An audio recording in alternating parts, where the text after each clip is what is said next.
And so please describe to me what the aesthetic look is exactly. More like this guy here. Yeah. So we'll go ahead and bring Oh wow, you really have to come in here? like this guy. Is this really happening? He meant the other guy behind you, bro. Like, I don't know what you're talking about. I'm right into that bad boy. You can stay right there, behind the camera. Behind the camera. No, see, now you got me jealous now. That's okay. That's not no, fair. but you're more in the category like Luther Arnold. Okay? My man. Yeah. Arnold Ferrigno. Huh? Okay. Aesthetic.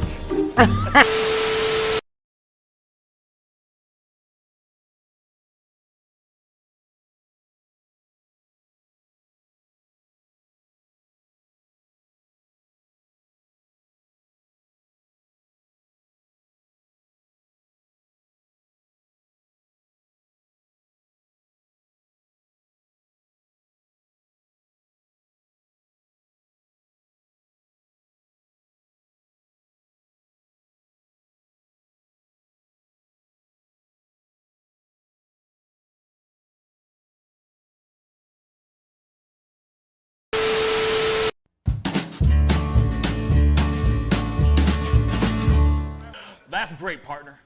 You two ever go out place everything in its proper place?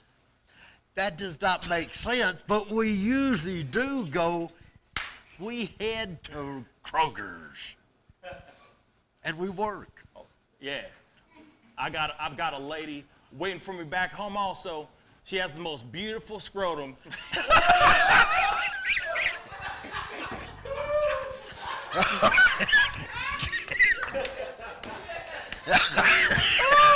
Oh, God. And when she sings, she sounds just like a puppy dog.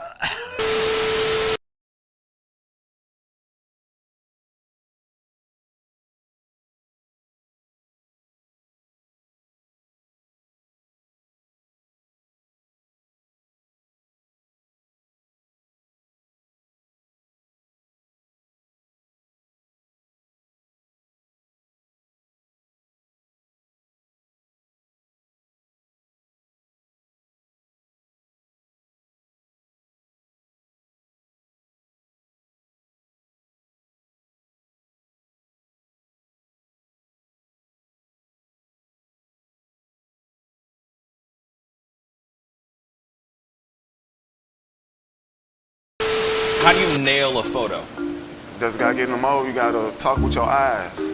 Talk with your eyes. Talk with your eyes. You Okay, gotta so have the eyes can you show me a little bit of something, like to this camera? I would love to know how to do this. I just want to know. Well, how I do you do mean, it? Teach me smile, something. You can get the sexy eyes. Then you know you gotta get the smile going on some shoes. But you know, Wait, hold up. you got. I gotta when it's try time, this with you. when it's Hold time on. to laugh, I gotta try this you gotta with think you. of something funny All and start laughing. Do it again. Do it again. How do you do it? Teach me. Sexy eyes. The sexy eye. This is sexy eyes right here. Smizing? Smile. So you're smizing. Smile. Okay. And then you gotta get the. No, I look like I need to take a poop or something.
wish words were like little toy guns. No sting, no hurt, no one, just a bang, bang.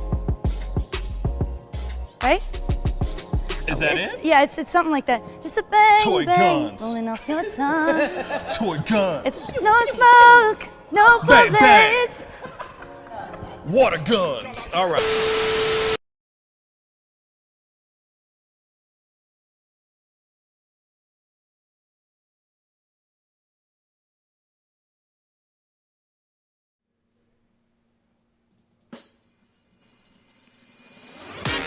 Pascal. You are now rocking with that dude Pascal. We be going wild, Haitian in the building, so original. Got the haters catching feelings. Get your hands up to the ceiling and keep them held high, cause St. Louis isn't ready. Forget about it, goodbye. Hold up, we just saying hi. Five somebody, rise up weekdays. Catch us live, somebody, let's go. Good morning, everybody, and welcome to the Pascal Show. Good morning, good morning. I hope you guys are all having a wonderful one. Enjoying your day, enjoying your morning or evening, whatever time zone you are living in right now as we speak, because you know how it is. We got an international family out here. You know what I'm saying? We got some international love. Oh, you know, it's a beautiful thing. Hopefully you guys are all having a terrific Tuesday morning or Tuesday afternoon or Tuesday evening. I feel like a Truman Show. You know what I mean? And if I don't see you, good morning, good afternoon, and good night or something like that. Something like that. Anyway. Yeah. Something like that. Something like that. But anyway, there's a lot to talk about today. There's a lot going on. You know, I missed all y'all. You know, I didn't do a show last night. I don't usually do a show Monday evenings, but I will be on tonight at 7 p.m. Central Standard Time, so be on the lookout for that. It should be a really good one. There is something that I want to talk about, but I wanted to do my own version of dive in. I wanted to dive into this conversation that I will be talking about tonight at 7 p.m. Central Standard Time, and it all revolves around a YouTuber by the name of David Dobrik. Yes, I said it. I know a lot of y'all might be going, why? Bruh, why? Why would you want to talk about David Dobrik? Well, there's something that's really going on with David Dobrik, and we will be talking about it because we need to talk about it. There's some interesting allegations that are being sent and thrown at David Dobrik right now for how he treated a fellow cast member of his YouTube channel. You know, this guy named Seth. He is black. And there's some new allegations in regards to how he treated his token black friend on his channel. And we got to look at it because there's a lot going on. And the reason why I'm talking about it, I know a lot of us are like, wait, we grown. Who gives a damn about some snot-nosed, YouTuber? Well, it's because he hasn't said anything. He hasn't really addressed anything or apologized for the accusations that have been thrown at him. There have been several allegations towards him, not only just Seth, but other things where he has said the N-word. He has done mocked Asian culture, etc., and has yet to really go and say, I am sorry for these things. But there is something that happened to Seth, his token black friend, that you could basically call assault. We have to talk about it. And we will be talking about it tonight because, like I said, I know a lot of y'all going, who gives a damn about no David Dobrik? You know what I mean? No one cares about that ish.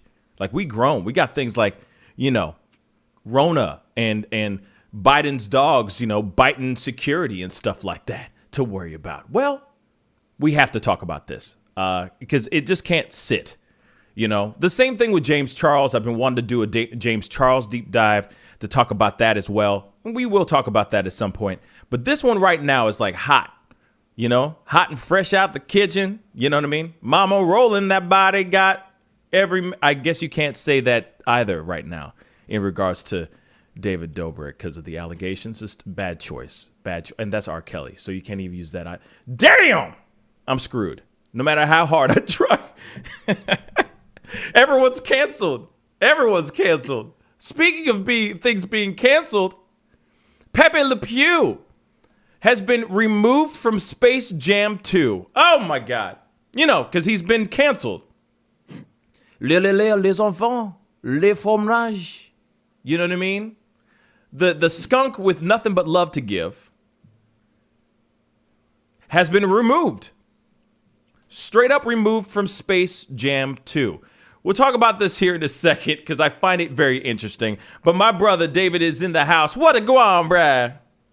Hey man, not much. Just chilling right now. I got to cut down a tree after this and a bunch of branches. I'm sorry. So that'll be fun. What? You're just like, nothing much. Just chilling. Gotta chop down a tree. You know what I mean? Yeah. Just so you know, these are muscles. There's one tree that's dead. It's starting to lean towards my house, so I have to cut it down. And the biggest one, just has a branch that's scraping the roof over my bedroom right now. So I got to go trim those today. Well, I mean, like, why are you throwing any disrespect to the damn tree? Let the tree lean in the cut. He be leaning in the cut. Sleep. He won't let you sleep? Nah, man, scratching on my house all night because it was windy. Got to kill it now. It just all that because he just makes a little noise. Yeah. It won't be the first tree. Oh wow. You've done others? Oh yeah. You know where those trees are buried? Is that what you're trying to tell me? Oh, it was in my backyard until a week ago, but I think someone finally took it. I don't know why they took a giant log, but someone took it. Wow. They just picked it up and took it off. Took off with it. Yeah, I mean, it wasn't like super heavy. It was like an 80-pound tree, but someone took it for some reason. I have no idea why you would take a log. It wasn't even like sawed smoothly. I just chopped it down with an axe, so it was all like haggard and stuff. But someone wanted it, I guess. You just got all that anger out of your system, huh? Yeah, it's a good way to do it. Yeah, chop down a tree, everybody. It's much more a therapeutic. Giant tired sledgehammer too, if I feel like it. It's much more therapeutic than just chopping down human bodies or something random. I don't know. Yeah. Anybody seen Leprechaun? I think it's Leprechaun or Leprechaun 2. I think it's Leprechaun. Yeah. It's Leprechaun 2, right? Or is it Leprechaun 1? Where the guy is turning into a plant. Oh my God! You know what I mean? Yeah. Oh, that one's that's a different one. What is that called? That's Leprechaun though, right?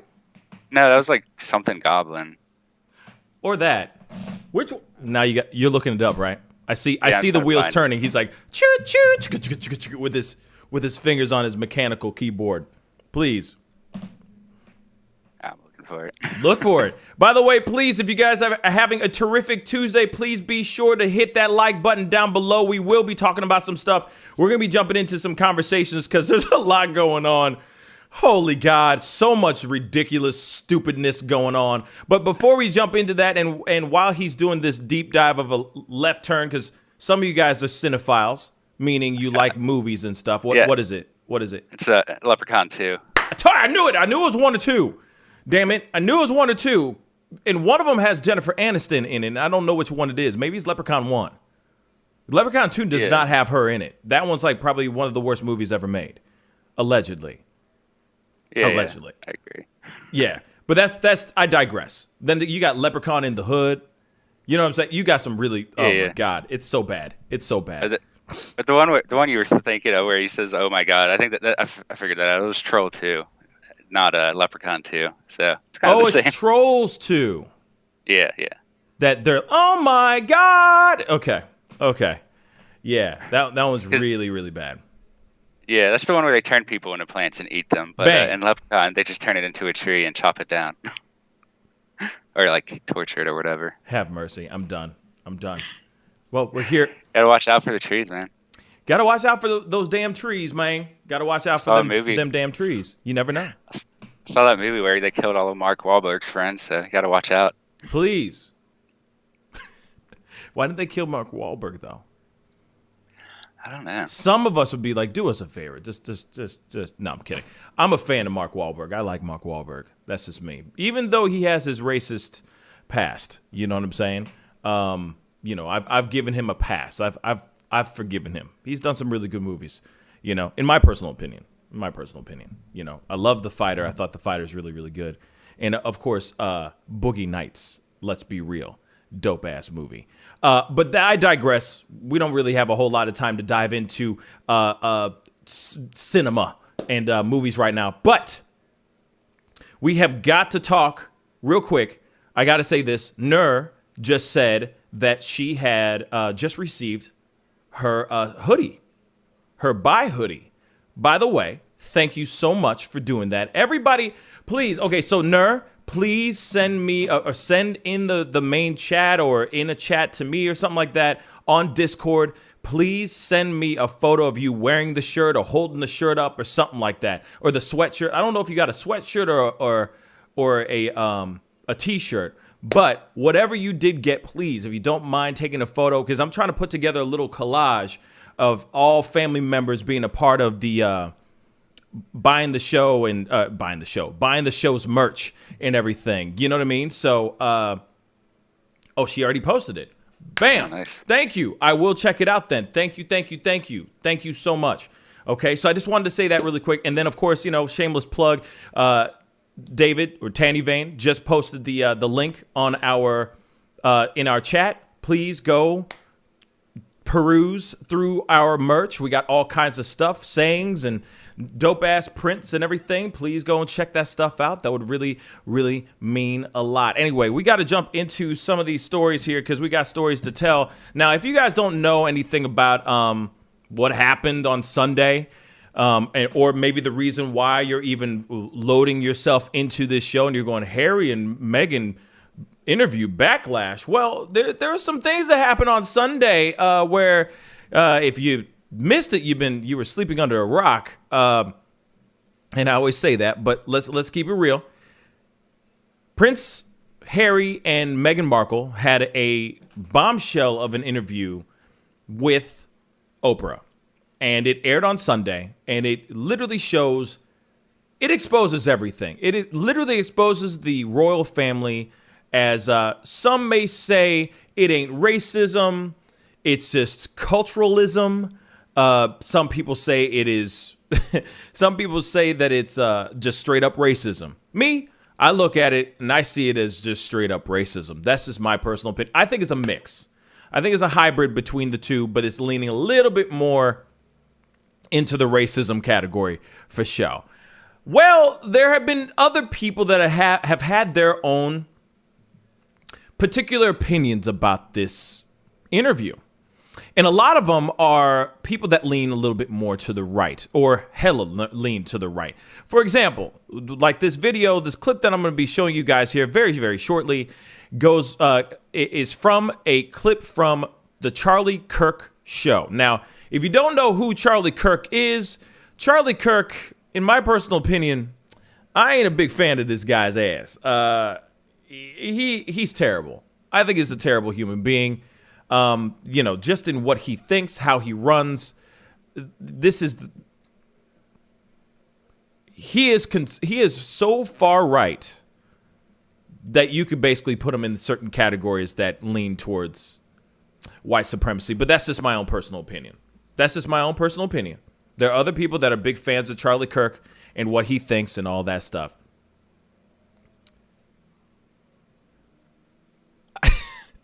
What he says, I'm sorry. I'm still processing because I saw this video last night, and we're about to watch this video together. And in my personal opinion, what he says here is exactly the reason why I hate how political and how polarizing things get. That somebody can't just go on video, speak their own truth, by the way.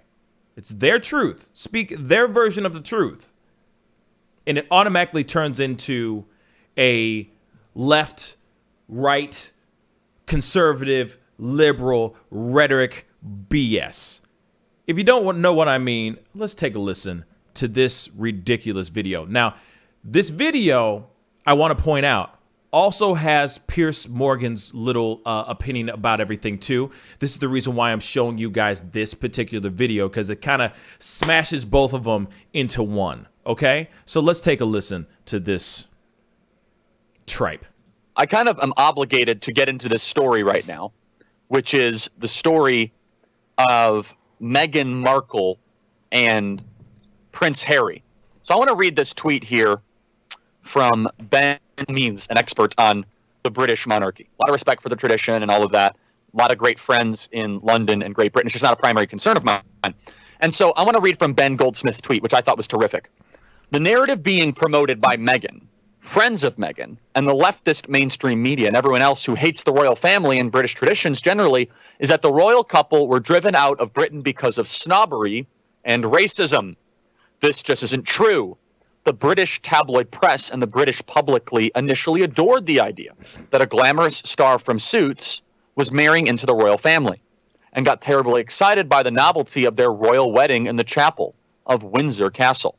They only started going off Meghan when they realized she was a pushy, ungrateful, entitled, gag-inducingly politically correct Hollywood gold digger who just gone and hitched herself up to Britain's favorite cheeky, chappy warrior prince and turned him into an emasculated, humorless husk of his former self. It's actually from James Dellingpole, who I believe writes for Breitbart, amongst other places, and he interviewed me when we were in London for our campus tour. Very good guy. Of course, buddy of his. Wrote an article about him too. So thanks to him. And of course, he's taking everything that he's saying, everything that that his buddy, the guy, the journalist that's writing this article, he's taking everything that he's saying at face value. He's just basically saying, hey, this is proof. This is what it is. This is absolute 110% proof that Meghan Markle is a gold digger. Okay. How do you know that if she's a gold digger or not? How do you know? How do you know? Is there proof? Show me the Carfax. Where they at? Where they at? By the way, there is something that he does say here a little bit later that I do agree with. And it's also echoing what Piers Morgan says in a clip here very shortly. Just want to give you a heads up. Not everything that I think in here is tripe. Some of it, he has a point. And so there's a lot of people that are kind of dissecting the interview yesterday. There's a lot of people that are going through the entire thing. I think just a broader question about this whole saga is, are we really now going to blame racism for the alleged oppressed life of Meghan Markle? Is that going to be the consensus point? No, it's not the consensus point. It's given the fact that she is of African descent. She is half black, half white. So yes, it's not like she's sitting here saying that she lived a life filled with racism, but she did though. Every person that is of darker skin, brown skin, person of color has to deal with some adversity at some point in their life. Most of the time, it is all the time. So yes, maybe she was brought up with a silver spoon in her mouth. From my understanding, she wasn't. So how do you know? How do you know, bro? I mean, her narrative is now. What were you gonna say, David? What were you gonna say? I was just gonna say that, like, you can just tell that he's super emotional about this. He's not really like analyzing the situation. He's angry at her for some reason, and he's kind of ranting about it. What's frustrating to me is that it's almost as if he's basically saying, oh, she's using the race card. She's throwing the race card as her ace up her sleeve as the only reason. And there's much more to this than just race. But it is a very big piece. When you got somebody asking and worried about the color of how dark your child is going to come out, that's messed up. That's an integral piece of information that you can't just overlook. You can't gloss over that information. That's insane. What were you going to say, David? Yeah, I mean, I haven't watched her before, but it sounds like she was successful with TV shows and other things. So, yeah. I mean, she was already bringing in money herself, pretty good money. If the show she's on do really well, so I would think she makes pretty good money from that already, or made pretty good money. She was doing just fine. Like I said, I don't know her upbringing. Like I said, I don't know her story. I don't know her upbringing. I don't know if she came from poverty. All I know is that her parents are not together no more and all that. I don't know her full story. And maybe, David, you can look that up really quick because my screens are being occupied right now with this video. But you can't sit here and just automatically go, oh, there she goes using the race card, and when she's lived a life of privilege. Okay, sure. Every person that has been brought up, I'm sure, has some moments of, let's just say, privilege. You know what I mean? It looks like she was worth $4.8 million prior to marrying the royal family. So she was already around $5 million worth. She was doing just fine. She was doing just fine. Sure, maybe she thought by marrying him, she's thinking that she's going to get an upgrade. You know what I mean? Her financial game is going to go up. But that don't mean a damn thing. Just she met the guy. She knew exactly who this person was. They fell in love with each other. They genuinely fell in love with each other. And that's it. That's the beginning and end of it. It is not a gold digging trash type human being. This is somebody who fell in love. These are two people that just fell in love with each other. And that's it. You know what I mean? And I do feel like if she was a gold digging, hussy, I feel that Prince Harry has seen every single thing and then some. He would have been able to pick her out in the crowd as someone who is doing such. You see what I'm saying? This would not be like some huge surprise if he was to find out. Like I feel like he's well equipped and well ready to pick her out, or instantly cancel her ass, if you will.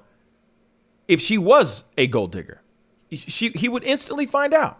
Let's listen to the rest of this. Basically, I am going to play a victim while I was literally admitted into the royal family. And based on my memory, and I'm sure we could find endless amounts of media coverage that reinforce this. Hold on really quick. I'm sorry. I don't mean to be going every 30 seconds here, but one thing that really pisses me off more than anything in the world is that when somebody is instantly saying, like, say somebody goes, hey, I was sexually assaulted. Say somebody comes out and says that, right? You are instantly going, oh my gosh, that's terrible, right? Who in their right mind has the gall, the wherewithal to go onto a microphone and say, that person's straight up lying? This is the same thing that's happening right now. Meghan Markle comes out and says a few things. Her husband, Prince Harry, backs her up with those stories. By the way, those stories were not said to her straight to her face. These are things that were told to her husband. And then he relayed that information to her. So for her, for someone like Charlie Kirk to try to sit here and say she's crying wolf by using the race card, you are a low-level human being, in my personal opinion. Let's continue. That was one of the most positive media events of the last couple decades that I can think of. And for her to now accuse the entire royal family of racism with no specifics whatsoever, no names, no times, no events, but it fits the narrative, and she knows now she can go make a bunch of money, which she probably made upwards of $7 million to do that interview. Because she now is playing the part of what everyone wants, which is, I've seen the inner workings of a powerful institution. And let me tell you, at the highest levels of ancestral aristocracy, they're racist and we must change everything. That's the narrative. The narrative that she is now playing is confirmation bias of what Oprah herself has been trying to push on the American people. Now, I know far more about Oprah Winfrey than about Meghan Markle. That's true. I mean, I'll say that. I don't really know much about Meghan Markle. I'll be completely honest. I don't. And I agree with that too. But also, he did say something about her being paid for this interview. They made it abundantly clear in the interview that she wasn't even that they were not getting paid to be on this interview. And if she, I don't know. Let's just get through this crap. Oprah Winfrey, the fact that Oprah tolerated this whole conversation is so unbelievably disappointing. And I'll get to that. But first, I want to play this tape right here of Meghan Markle saying this, making the claim that there were racist remarks against her child's skin color. But she won't say who said it because she's doing maybe a Jussie Smollett thing. There it is. Jussie Smollett. Now, see what this is? Okay. And also let him play the part. Concerns and conversations about how dark his skin might be when he's born. That was relayed to me from Harry. Those were conversations that family had with him. If he were too brown, that would be a problem. Are you saying that? I wasn't able to follow up with why, but that if that's the assumption you're making, I think that feels like a pretty safe one. Feels like a safe one. Meghan, you are now allowing your feelings, I guess I should say, to dictate an accusation of a family that largely, by all evidence available, embraced you. What an unbelievably ungrateful person you are. So now, y'all, come on, y'all. Like, really? Come on. You can't tell me that.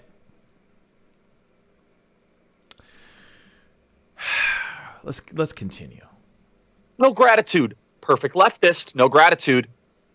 Now, Piers Morgan, who's all over the place. Piers Morgan is like Lindsey Graham. Some days Piers Morgan is excellent. Other days he's just completely off the reservation. So let's go to cut 9 of Piers Morgan reacting to this clip, which I think is Piers Morgan at his best. Play cut 9. Okay, well, who said that? Let's have a name. Rather than allowing everyone to think that it could be anyone in the palace, it could be the Queen, Prince Philip, it could be Charles, it could be Camilla, it could be any of them. Let's have a name. If somebody did say this in a racist, derogatory way, then that would clearly be completely unacceptable and outrageous. But I wonder, who is that person? What was that conversation? What was the context they said it in? Because until we know the answers to all these questions, we have the whole family being labelled as basically racists. Yeah. I don't think anyone said it. I do agree. Piers Morgan, a.k.a. Charlie Kirk, both of them, I do agree with that one part. If you're going to sit there and say, hey, these people, somebody brought up the concern of how dark my child was going to come out as. And you got Oprah, who's got one of the most powerful platforms on freaking planet Earth. Seriously. Shout out to my girl Oprah. Damn, girl. I think she did it. I also think she did a great job. But who is the person? Why wouldn't you say that? Now Brandy Chanel said, why does it matter who said it? I'm sorry, I'll throw it to you here in a second, David. But she says, why does it matter who said it? It was said. That is true. But we live in a world that we want to have proof all the time. And also concerns of people actually denying that any of that stuff is true. You got people like Charlie Kirk. You got people like I'm sure the British press. You got Piers Morgan. All those people that are going to sit here, listen to this video or listen to this interview and comb through it with a fine-tooth comb and go, what? You say there was racism, but where's the proof? Who's the person? Who is it? Why would you not tell us? See, that's why. Nah. You don't want to tell us because you're lying. Now he's saying Jussie Smollett. He is calling on Jussie Smollett right now. Ridiculous, right? David, what were we going to say? I'm sorry, brother. I was going to say, this guy, like, he kind of has the typical, like, appeal to motion type channel where he's being super emotional. He's not really engaging with the topic rationally, nor is he. And this is one thing you see a lot when they do this, is that he's not going into any of the details. He's just keeping it at a very surface level of just like he's focusing on a few phrases or whatever instead of the whole situation. And this is usually what you see with talk hosts that are more, or talk shows or radio shows or whatever, that are more focused on champion a particular side. And it's pretty clear he's championing the Royals from the beginning. I mean, he's so emotional about it that he obviously has some sort of deep tie personally to the to the royal family. Maybe not like a physical tie, but at least emotional or something. Yeah. And this is what you see in a lot of these shows where they focus on attacking someone. Usually, like focus on personal attacks. They just always ignore the details and tend to focus on their own emotion while projecting those same reactions to the other people. Is kind of a standard. I've never seen him before this, but seems like just your standard like emotional radio jock that just says what you want to hear a lot of times. Yeah, I mean, he sounds like he sounds like a lot of other. I feel like he's echoing what a lot of, say, white people would say, but they don't say it on the microphone. They say it in their own little private Idaho when they're all by themselves, chilling with their friends in the comfort of their own home. He just has the gall to get on a freaking microphone and say this ish. I'm not sitting here saying all white people, just saying some white people have the balls to say this while they're watching this, or if they were watching this, going, see, there it goes. She's using the race card for, blah, blah, blah. You know what I mean? This is her excuse. There it goes. Another black woman using the black card. He said Jussie Smollett. He didn't need to say Jussie Smollett. He really didn't need to. That's racist in itself. He could have just said, shit, the girl is crying wolf. Period. He didn't use Jussie Smollett. He really didn't. Let's continue. I think she's making it up like Jussie Smollett. There you I think go. somebody said something completely different in a different category, and she's using it now to go make people feel sorry for her. Now, what bothers me the most about all this is actually not Meghan Markle and Prince Harry. We know Prince Harry is a metrosexual beta male and really is lacking in almost all testosterone. You see what's going on here? See, what's frustrating to me, though, did you see what he just said about Prince Harry? Metrosexual beta male. Yeah, that one actually kind of annoyed me because I was actually in Afghanistan at the same time as Harry, and his squadron defended us when we had to land our airplane in a place where we shouldn't have landed it. So, I mean, he was actually there doing work, and this guy probably hasn't done a thing in his life other than talk shit. I don't even think he knows what a push-up is. Real talk. Look at his chest. Look at his chest. You know what I mean? Come on, Charlie Kirk. Say it with your chest, man. Do a crunch. Do you even know what a crunch? Well, how about a squat? Do you know what a squat? And this dude is talking about beta male. About Prince Harry, who, by the way, has more balls to stand by his woman than any person that I can think of.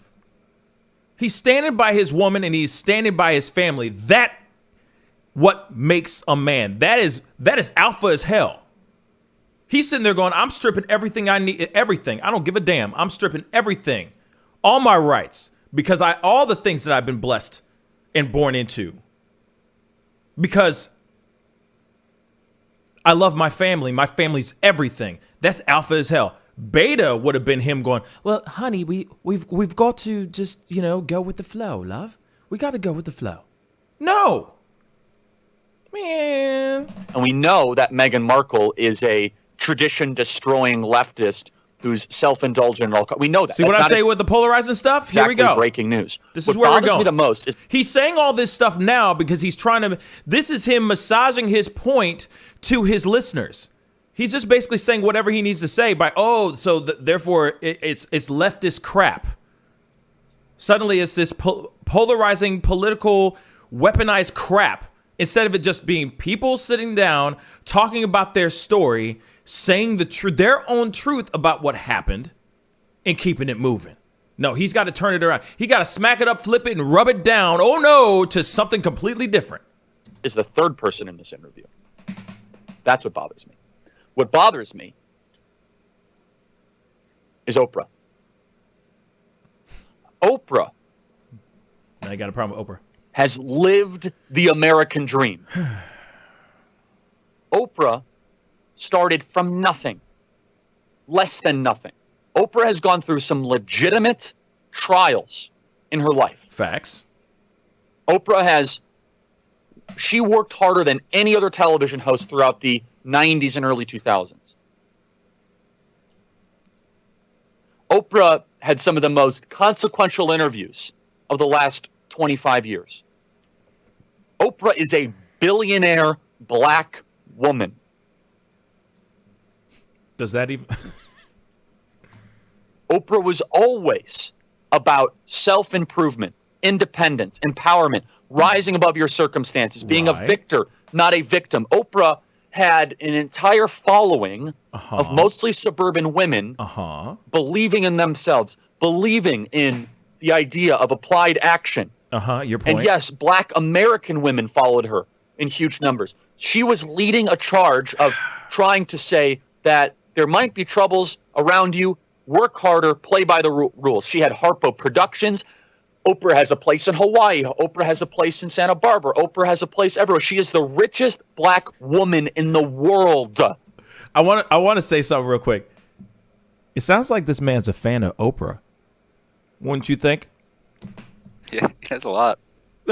And yet I have to go watch Oprah Winfrey even tolerate, even entertain this idea that racism exists as a barrier to human success.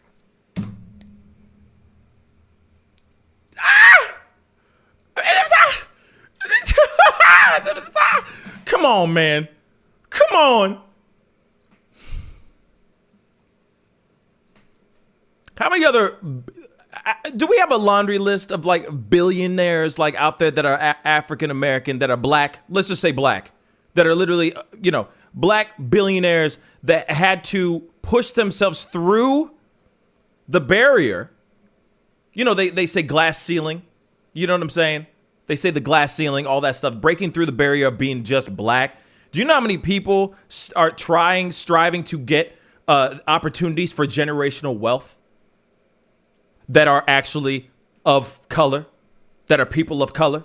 I mean, let's expand it out to just every brown person on this planet. Okay? Every brown person. We try as much as we can to strive through this crap. She happens to be an exception. This woman's a freaking alien, for crying out loud. What she's done in her career, not many people have been able to accomplish ever. That's why she Oprah, bruh. That's why she Oprah. But you're automatically using this as an excuse to... Oh, you're telling me that racism does not exist in the corporate world or in the business world or when it comes to monies? If you don't think it exists, then you on crack, bruh. This is definitely somebody who thinks that racism doesn't exist, period. Period. Oh, by the way, Rush Limbaugh died. There's a spot for you to sit in it. Looks like he's auditioning for that spot. Only in America is it possible for Oprah Winfrey to succeed. Only in America. And yet Oprah Winfrey creates this forum of oppression Olympics. She creates this framework of where we're now going to allow you to go complain professionally. Okay. This man has no clue what's going on. Oppression exists because it's been around since, I don't know, the dawn of man. Okay? You can't sit here and... man. This guy's making my blood boil. He has no right to say any of the stuff that he's saying right now. But see what I'm saying? This is exactly what I'm trying to explain to you about this Charlie Kirk guy.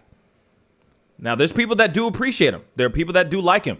Hey, he got an avenue. That's why he's securing the bag. That's why he's in a radio station doing his damn show from a radio station. People are willing to open up their ears and their minds and listen to this tripe. Where the real Oprah Winfrey, the Oprah Winfrey that I know is still out there somewhere and has been suppressed into this angry and bitter person. The real Oprah Winfrey, the 1995 Oprah Winfrey that used to be just phenomenal. The Oprah Winfrey that interviewed Donald Trump. The Oprah Winfrey that gave away cars for fun. The Oprah Winfrey that was always about success. You know how Oprah would have handled that interview in the 1990s? Oprah would have said, okay, Meghan, you're saying this. Are you really trying to say people should feel sorry for you right now? With the privilege, with the wealth that you obviously have? Are you trying to say that black women can't succeed? Obviously, I've succeeded. Instead, she validated the concern. Oprah Winfrey said last summer, white people don't understand that whiteness itself gets you through life in ways that blackness cannot. Oprah Winfrey, more so than the metrosexual beta male Prince Harry or the leftist Meghan Markle. Forget about those people. Oprah should be the focus of this entire thing. Oprah has lived the story of what it means to be an American entrepreneur, to have grit, to have hustle, to earn your success. And Oprah's entire platform now is dedicated around the validation of victimhood. No. She is not.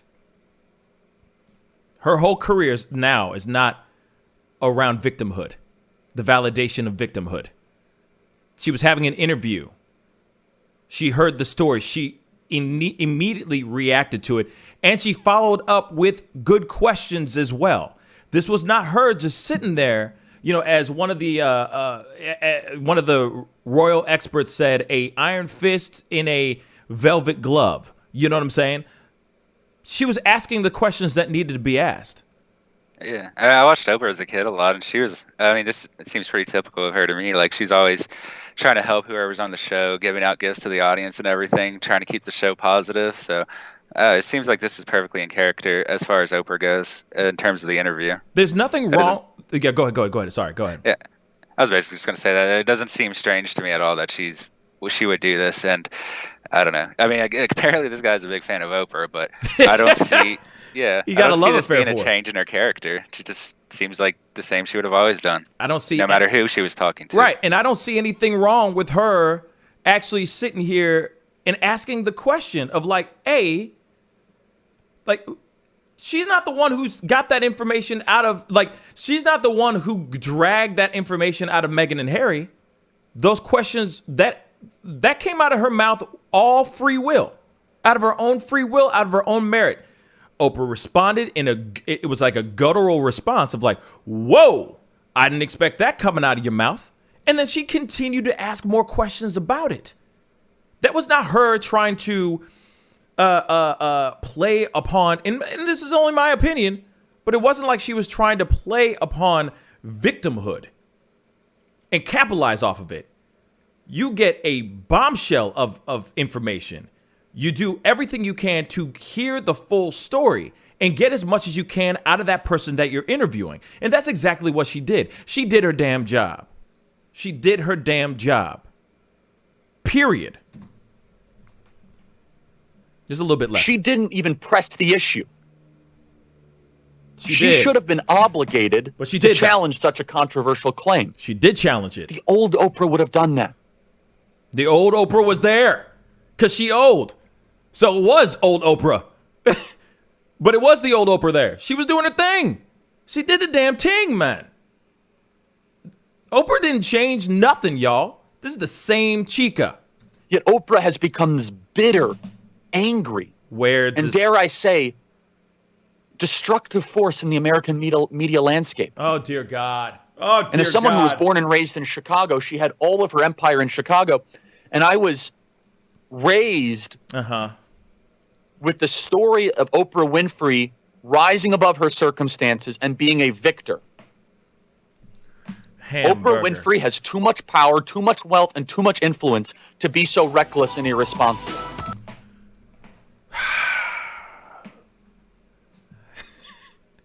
There you have it, guys. That's one man's opinion. But let me tell you something. This is not only just one man's opinion. I'm sorry. There's a lot of men out here. There's a lot of people out here that feel exactly the same way as that little man feels as well. Real talk. There are people out here that do feel that the interview was very one-sided. And that exactly what he said, that Harry was being safe. You know, the funny thing is I got another clip to show you guys, and this is from another piece, and I really would like you guys to hear this video, because this is something that I found also very, very interesting as well. Just give me 2 seconds. Give me a second, David. Sorry, I'm muting you for a second. Oh no. 1 second, guys.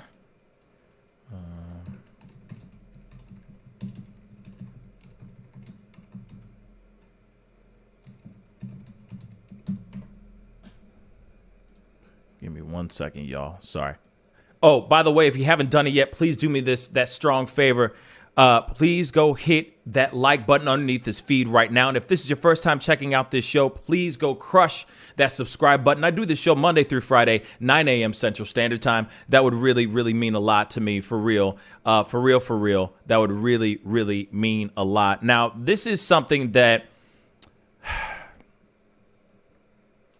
there was talks of her family, but these pieces have been, there are pieces that are like just clips that you can find online and everything that did not make the full interview, okay? And that's true, Kiki. If Oprah is angry and bitter, I must be livid. Yeah, man, I must be, I mean, real talk, I must be through the roof. I must be insane with rage. I must be Rage Against the Machine, okay? Now, there is another piece here. It's an audible, or it's an audio, and it's an interview with Meghan Markle's sister, all right? And Meghan Markle's sister's name, if I'm correct, is Samantha. Her name is Samantha Markle. From my understanding, Samantha, and this is said in the interview in a clip somewhere else, Samantha changed her last name back to Markle when she found out that her sister was going to get hitched with the Prince of England. Okay? Now, Prince Harry, of course. This is a clip from an interview right after the interview. This is a clip from an interview with Samantha Markle right after the interview with Meghan Markle and Oprah. And you guys have just got to hear, you just got to hear it. It's sad. Well, she's not estranged from her dad. The bottom line is, when she said, I lost my dad, the world watched as my dad was in interviews wanting communication with his daughter. She didn't lose her dad. She iced her dad. But the bottom line is, we were a family, and I think to suggest that she was an only child was really delusional. Do you think she's embarrassed of you guys? No, I don't think it was about embarrassment. I think clearly, because so many things were coming out in the public that she was being scrutinized for, that it was like, oh my God, I'm in a corner, I'm being busted on all of this. I mean, it's all coming to the surface. So she started playing victim, and I think it was all a matter of deflecting from that. And at the wedding, it's not that she was embarrassed about it. It's because the Raglins didn't get invited to the wedding either. I just really quick, I just want to let you know, this woman apparently is furious. The Duchess essentially disavowed her family during the Oprah interview and claims she merely was playing victim for sympathy. If you want to stay up to date on the viral stories like these, blah, blah, blah. So Samantha Markle went nuts on a interview on an Australian radio show, and she's calling her bluff she's calling her bluff on Meghan, who told Oprah that she had lost her father because of royal family pressures. She also compared Prince Harry to a kidnapping victim who's falling in love with his abductor, aka Stockholm Syndrome, if you don't know what that is. Anyway, I just want to continue with this story. Our family's pretty upstanding. My dad worked in television 40 years. The bottom line is, oh my God, my lies are going to come to surface if anybody comes to the wedding and they drink champagne at the reception and people start talking. So I'm not going to invite anybody, and then nobody can talk. I definitely see a narcissistic personality disorder, and I'm not diagnosing her. Yeah, I feel sorry for Harry because he fell victim to her negligence and I will say sociopathy. She pulled him away from his family, all of his friends, the life that he'd known. He reminds me of one of those kidnapped victims who eventually starts to believe that their life was so horrible and that they're in love with their captor. Because it's a coping strategy, because he's in denial of the fact that he let everything go to hell and he treated his family as horribly as she did. And he's probably like, oh my God, what can I do now? So he's trying to rationalize it in his own mind to survive. It's kind of clear that she was strategizing to get close to Harry. Stockholm Syndrome now is clear that she's like she's a narcissist. That this has all been one big ploy and one big game. She's just been trying to get in basically in his family, get in his pockets, not only just get in his pants, but also get in his pockets. She knew a lot about Diana. Even Nikki Pretty talked about the fact that she idolized Diana. In fact, Meghan went to great lengths to study Diana, to mimic her clothing, to mimic her body language, and to wear Diana's perfume on their first date. Hold up. This girl going ham right now. So you're telling me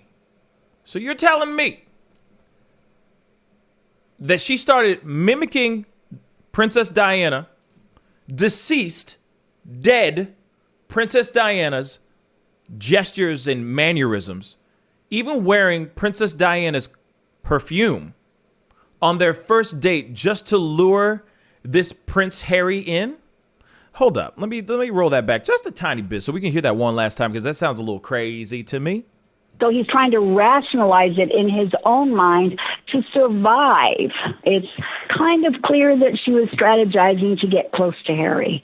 She knew a lot about Diana. Even Nikki Pretty talked about the fact that she idolized Diana. In fact, Meghan went to great lengths to study Diana, to mimic her clothing, to mimic her body language, and to wear Diana's perfume on their first date. Don't I just want to make tell me that my sister didn't know. Meghan. So, straight up, now there's speculation that her sister is saying, this sister right here, just so you know, in case you didn't know, that's the sister right there. She is sitting here saying, she's alleging that Meghan Markle has been planning this whole thing out. This has all been one big con. She's been working the long con just so she can get into the palace, into the kingdom.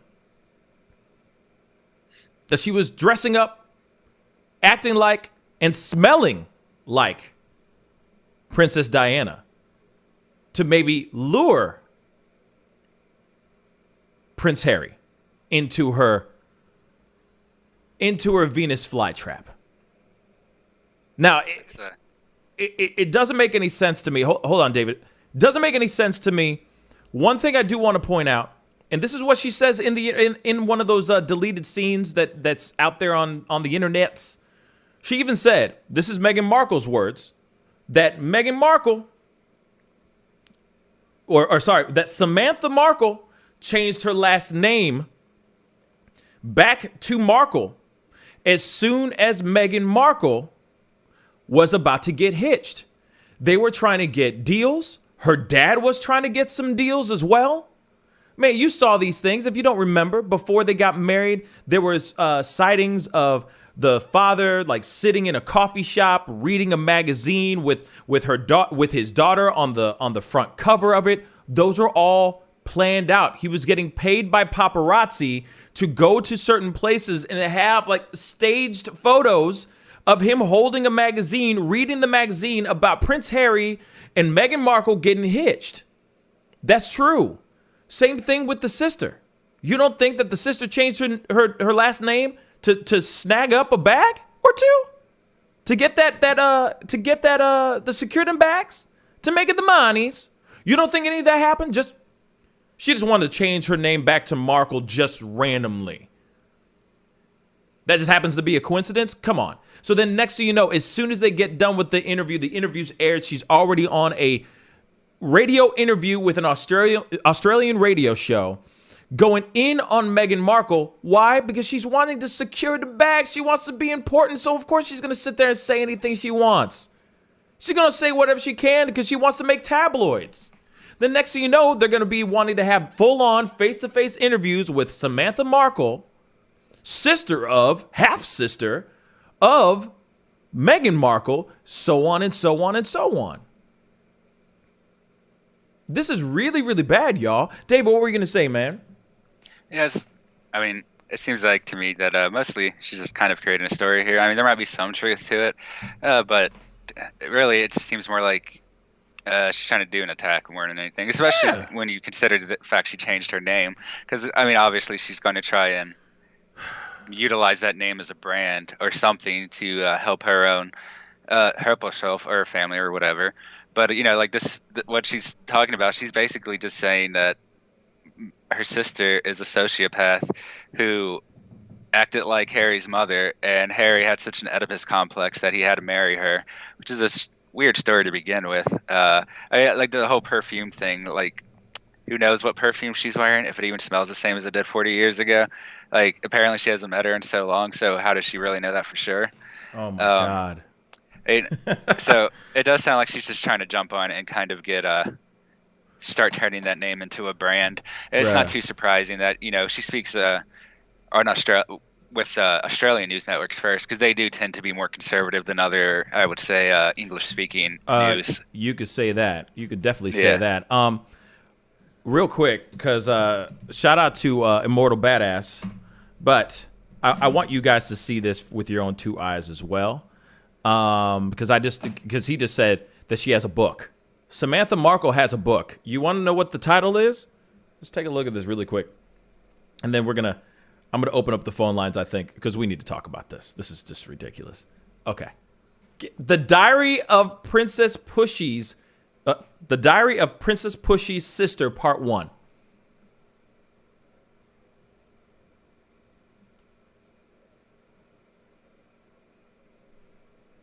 I'm just going to let that sink in. She got a book. She got a book. 3.2 out of 5 stars ratings right now. Diary of Princess Pushy's Sister, Part 1. She's calling it a diary, which kind of removes her from being necessary to tell the truth. Yes. And it kind of like gives this idea, which I doubt is true, but it might be, that she's actually been keeping a diary of all this for this whole time. But really, most likely she just now wrote it or had someone ghostwrite it. And she definitely got a ghostwriter for sure. Yeah. Oh, and also, by the way, Samantha Markle is also an actress as well. Isn't it funny how Meghan Markle is obviously succeeded in the acting world well beyond her sister, her half-sister, right? In the acting world, she was on a huge show, Suits. She gets hitched to a prince. I feel like this could make any woman go insane if you're competitive with your sister. And there's always sibling rivalry. There's always sibling competitiveness. You know what I mean? Competition. You know, to get the attention of your parents' love, et cetera, getting that attention, yada yada yada. Right? Well, this is the synopsis this is Amazon's synopsis here. Things aren't always as they seem. In a world where social labels and perceptions are often define who we are, how we live, and how we view each other. With a BA in sociology and an MA in counseling, Samantha never thought she would find herself caught in between the crosshairs of media mayhem as she defends herself and her father by dispelling social labels and fake news when her sister marries a duke and a royal fairy plummets from the tea towels. That's a new one. I don't know what that is. Samantha holds firmly to the belief that truth, family, and faith triumph over all perceptions, plots, quote, plots, and, quote, ultimatums. The truth is stranger than fiction. Yeah. So she has a book. Oh, my gosh. Now that makes even more sense that she changed her name so she can have that on the top of the cover. Absolutely. You heard stories about you also heard stories. This is like just a really quick analogy or example.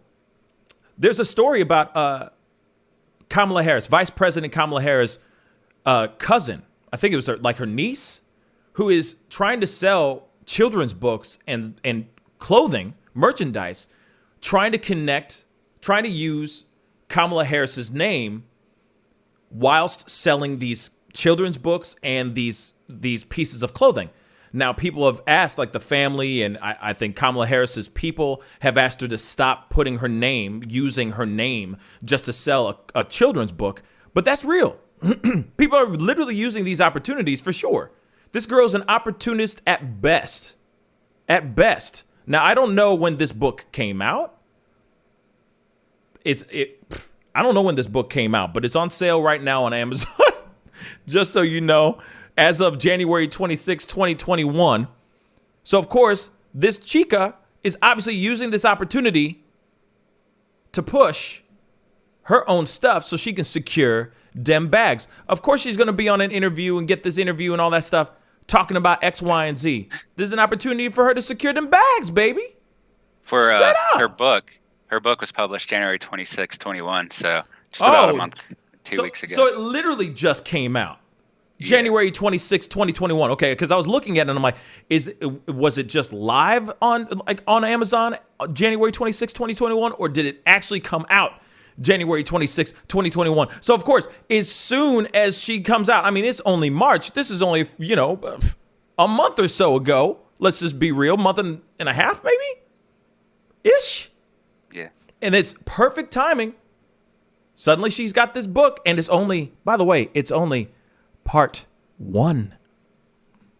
How many books are going to come out? She's hoping for a Lifetime movie to come out of here. She's hoping to get a Lifetime movie deal. Seriously. Yeah. Wait for it. She'll go the Game of Thrones route and just keep writing it forever. Oh yeah. Never finish them. Absolutely. Make a TV show about Meghan or something too. I wouldn't be surprised if that ends up happening. I wouldn't be surprised either. Now, here it is. I'm not going to try to sit here and completely go off. I mean, I already did on Charlie Kirk. But there are some things that he did say in there. Like I pointed out, that he does have a point on those parts. Only on those parts that I said, okay, I agree on that. Other than that,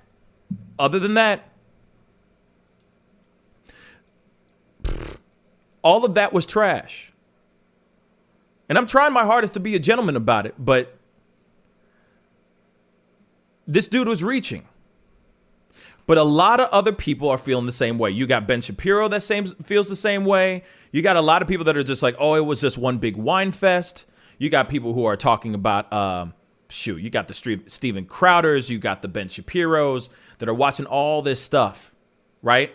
They're all saying the same trash. Now, yesterday we only had one phone call, which I was kind of upset about. I want to open up the phone lines because I want to hear your thoughts on this. Give me a call. Let me type in this number, 314-766-4581. I want to hear your thoughts on this. What are your thoughts? Do you think Do you think Charlie Kirk has a point? Or do you think this dude was reaching? I want to hear your thoughts on this. 314-766-4581. Don't be shy. Give us a call. I want to hear your thoughts on this story because we need to hear it. You know? Go ahead. I was looking into their finances a little here, and it looks like that Harry, before he left the royal family, was worth $40 million, but most of that was property of the Queen. So now that he's left, he still has his $13.3 million He's still got deposit money. from his mom. Yeah, but Hold on real my quick. point is that the story. We got a phone call right now. Hold that thought, okay? Sorry, brother. Hold on. Hold that thought. Are we connected? Yes. Hey, you're on the mic with the Pascal Show. What's your name and where you calling from? Joseph McEwen. I'm calling Joe. from Arlington, Texas. Joseph, what's up, man? How you doing, my brother? Good to hear your voice. How's Texas treating you? Oh man, that sun it wanted to hide today, so we're in rain. We're in rain. So what's on your mind, man? Speak on it. Man, well, the first one is Charlie Kirk. Somebody needs to give that man a Black History pamphlet because I don't really feel that he is understanding that it's always so much a narrative to where when something happens like this, it becomes a very political, you can say basically a political race war to feeling as though, you know, with the ethnicity that he holds, to feeling so right about something that he doesn't know about. Right. Because just like he mentioned, okay, he was just like, you know, the whole thing behind Oprah, yes, we know she is a black woman. But what he failed to realize and understand is she's went through that same narrative of so many situations and you know, just being held to a certain standard of acknowledging what she had to go through to get where she was. That's the part that he didn't know, that he didn't realize when he tried to just generalize what he said, because it made himself sound more ridiculous than what he already was starting off as when he first started. Right. I mean, he's definitely Go ahead, Joseph. What's up? Oh no! I was just gonna say, like, it's just very disappointing that, you know, we have hosts like that or radio talk show hosts of that nature that feel just publicly right on something that is dealing with a racial matter, because he's in denial. A lot of the times, black people or Asian, it don't matter the ethnicity. A lot of the times you find yourself in situations to where you don't want to publicly tell somebody of an incident that happens, because a lot of the times you're afraid of the backlash or of those around you that wouldn't believe you. Such as in this case, her sister, you know, with the book. You know, I feel like her sister was already writing that book probably before she even got married to the prince. Yeah. So it's almost like if she saved all this energy up to say all these things for what? Are you promoting, or are you trying to generalize the fact that you really don't understand that, or did you not?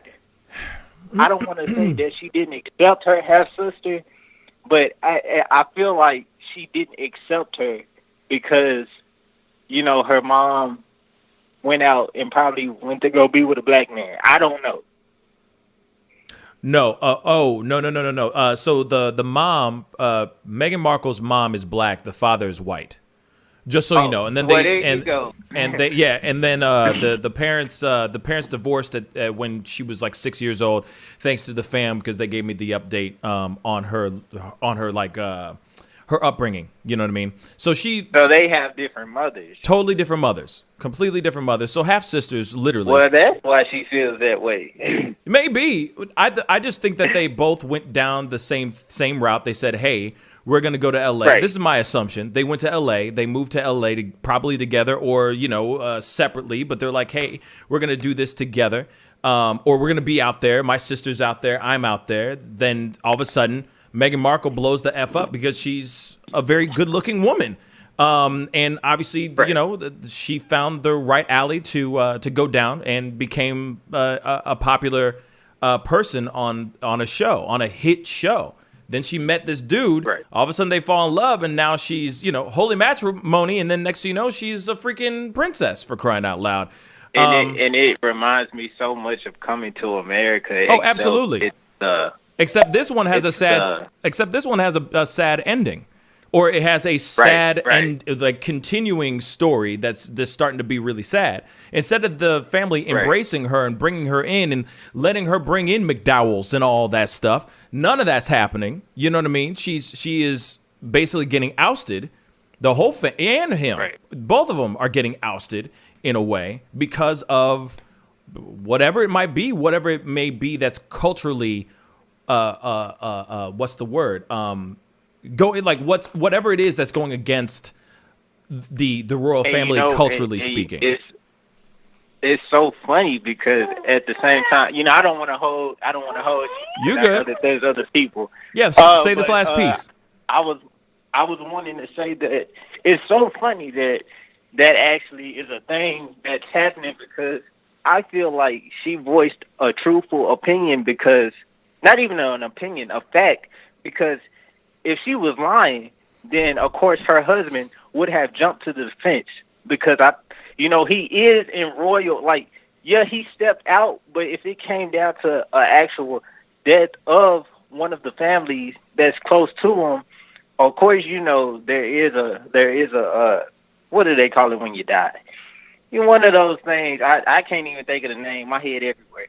But, I feel like that in the long run, if he was to say something to say that she was lying, which he hasn't, because obviously he was quiet in the interview, then it's some speculation of truth because he can't deny it, nor can he say anything that would make himself sound controversial or put them in that controversial bandwagon. Word. You see what I'm saying? I think, yes, I do think that he was trying to be, I think both of them, to a certain extent, were trying to be safe. And I understand why. Right. Because there might be legal things that are involved, so on and so forth. It's like, okay, we can only say so much. So here's as much as we can say. This is as much as we can legally say right now, because we can't say anything more because we could get slapped with all kinds of stuff, or you never know. I mean, I don't know how the laws are in England, and you know, if you were to, you know, what their levels of freedom of speech are, whatever it is. You're messing with the royal family, for crying out loud. God forbid they say something and some crazy 007 James Bond just, you know, creeps into their crib in LA, and all of a sudden Daniel Craig is just, you know, shooting up a whole half other part of the royal family. We ain't got time for that. So I'm sure that's probably what was going on. You know, like they're like, okay, we got certain things we can say, and there's certain things we can't say because that could get us in some serious trouble. You know, but at the same time, what they've said so far for me is more than enough. You know what I mean? Right. But Joseph, go ahead. Go ahead.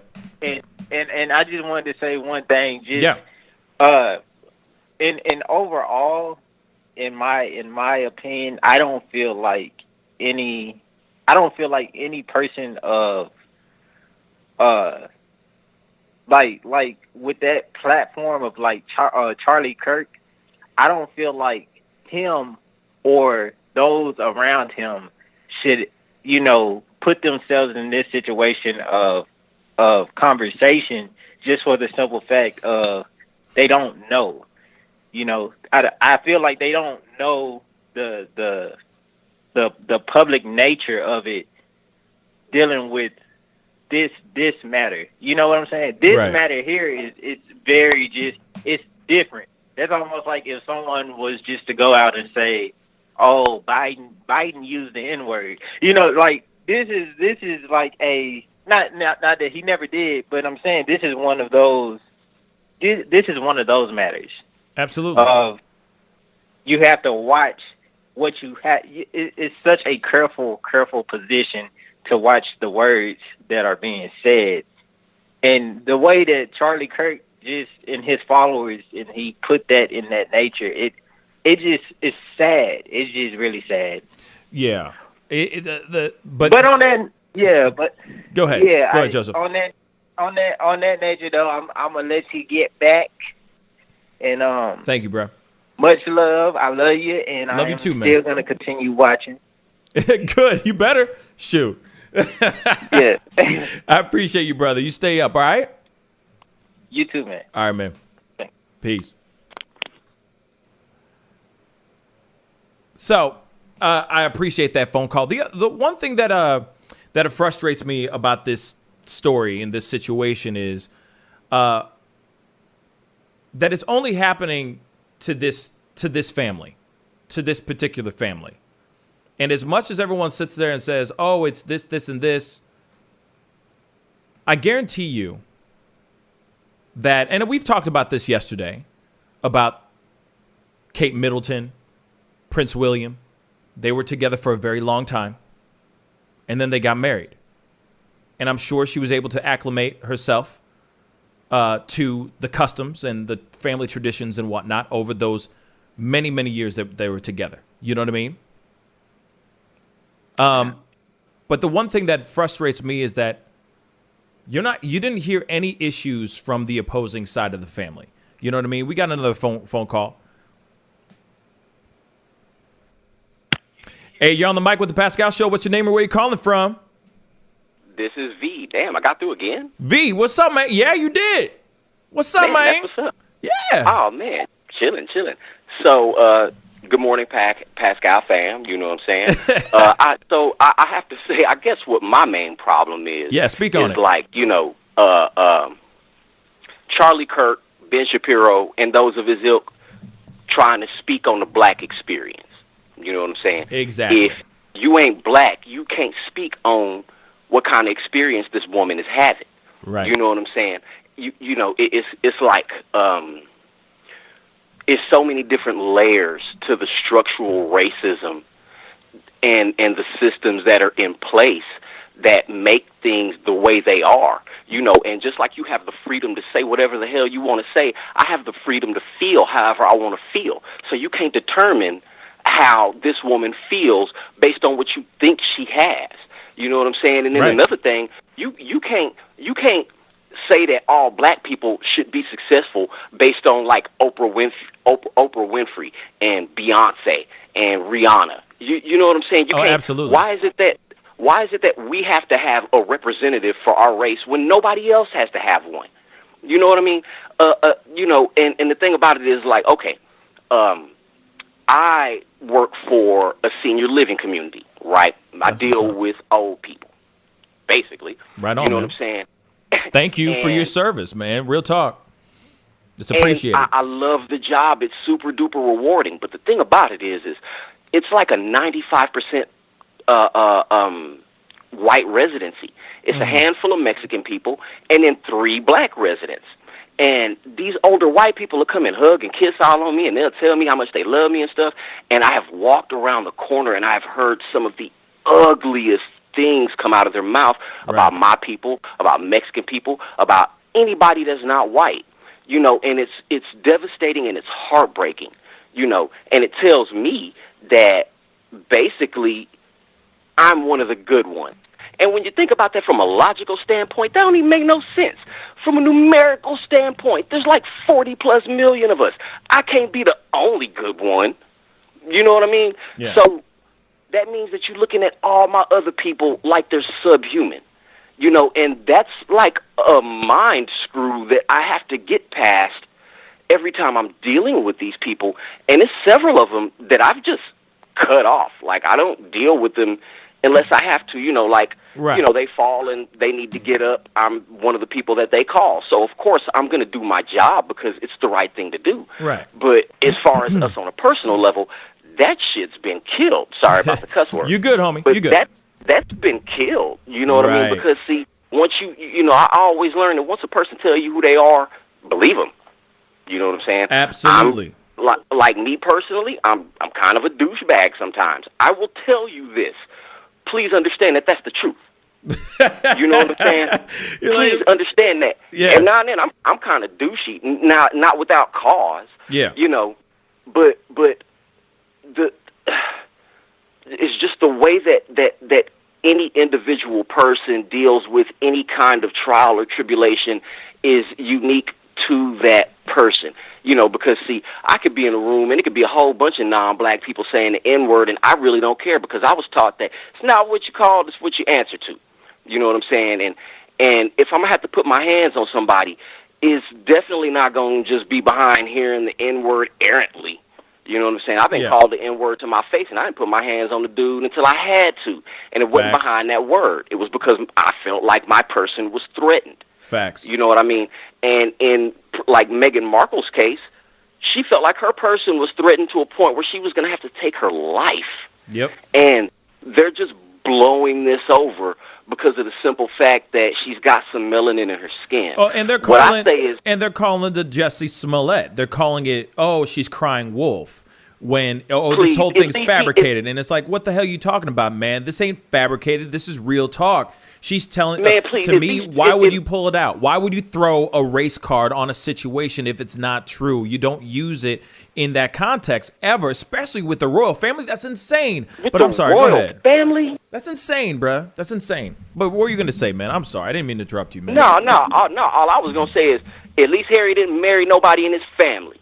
You know what I'm saying? Facts. At least he ain't marry nobody in his family. You know what I'm saying? I know you probably got other people that's gonna be calling in, but that's just my 2 cents.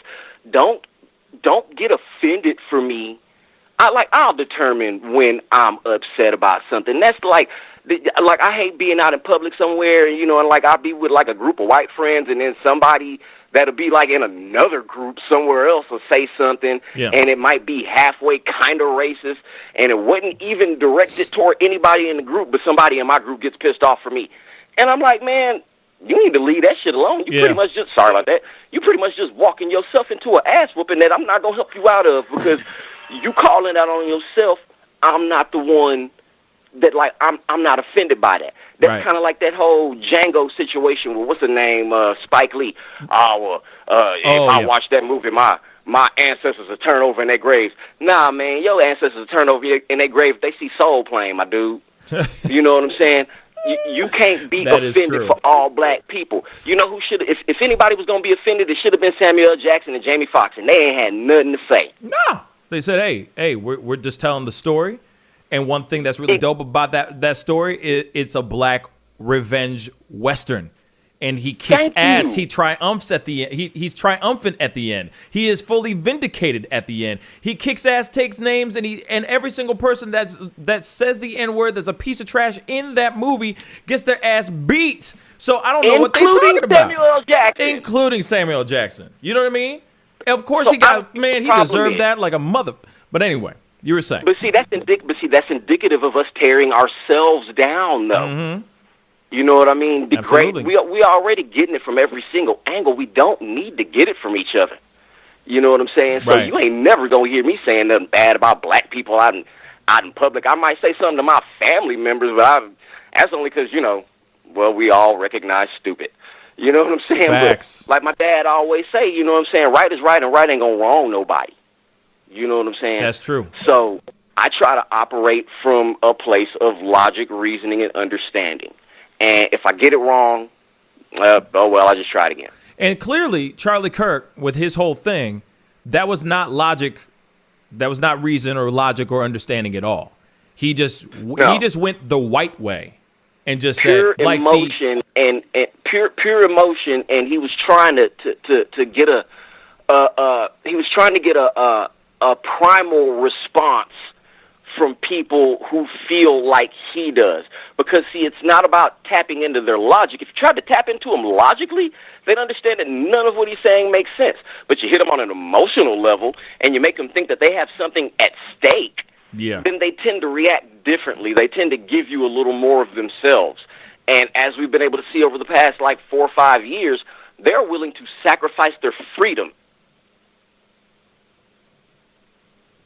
Absolutely. So, you know, absolutely. That's just what it is. So you just kind of, I I just kind of let the stupid wash over me. I feel you, but I feel like that is the plight of every black person. I feel like now it's just universally like, yes, it's the plight of being black in America.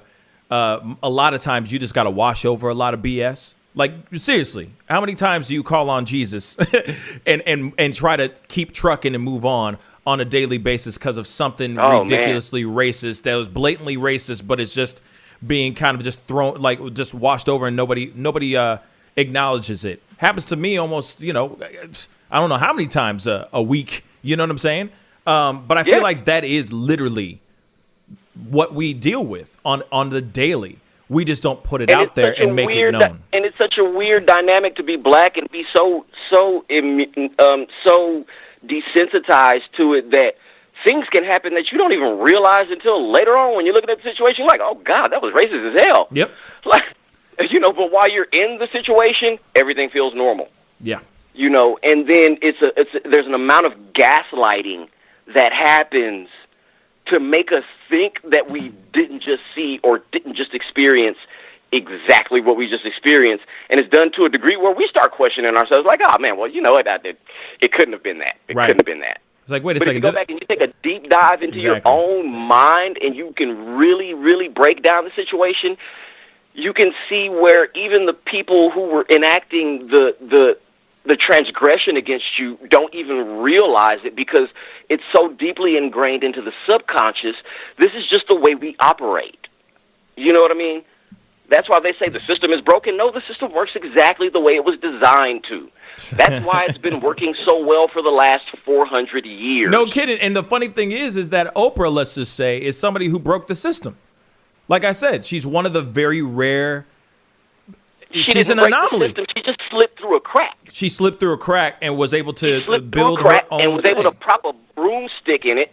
And then Tyler Perry and Jay-Z and Beyonce and Gayle a couple other black people have been able to just kind of slide in. But that tile is coming back down, and we're still not fighting from a level playing field. Right. No. We are still fighting uphill. You know what I mean? We're still fighting uphill. And that's what's frustrating about all of this. And for someone, any person, to take that, like that's why I had to bring up the Charlie Kirk clip. Actually, shout out to David, because David was the one who found the clip, and he was like, yo, you need to see this. And then I found the full version, and I was looking at this, and I'm like, oh my God. Because one part of it, I was so scared, I was so concerned that there was going to be somebody out there that was going to say something like what Charlie Kirk said. And lo and behold, bang. As soon as I say that, David sends me a message going, bruh, you need to see this. And I look at this, I'm like, David, this can't be real. And it's like, it was real. And I'm like, oh, he only sent me like a 5-minute version of it. And then I went and I deep dived and I found this ish. And I'm like, holy crap, there's 10 and a half minutes of just him going in on all this. And it's like this privileged white guy is having the audacity to sit here and try to drag Meghan, and then of course sit there, call her Jussie Smollett, or call the situation a Jussie Smollett situation. Then also sit there and go, oh, calling on, let's just say, Oprah's upbringing as a black woman or as a black child, rising from the poverty and the adversity that she had to go through, transcending through all that, and then all of a sudden saying that now she's just playing on victimhood. What the hell? Mm-hmm. This is really what's going on right now? Exactly, man. I tell you what. I was fearful of getting that, and there it was. You know what I mean? I don't know if you've ever heard of this young brother. He got a YouTube channel. His name is Calvin Michaels. You ought to check him out.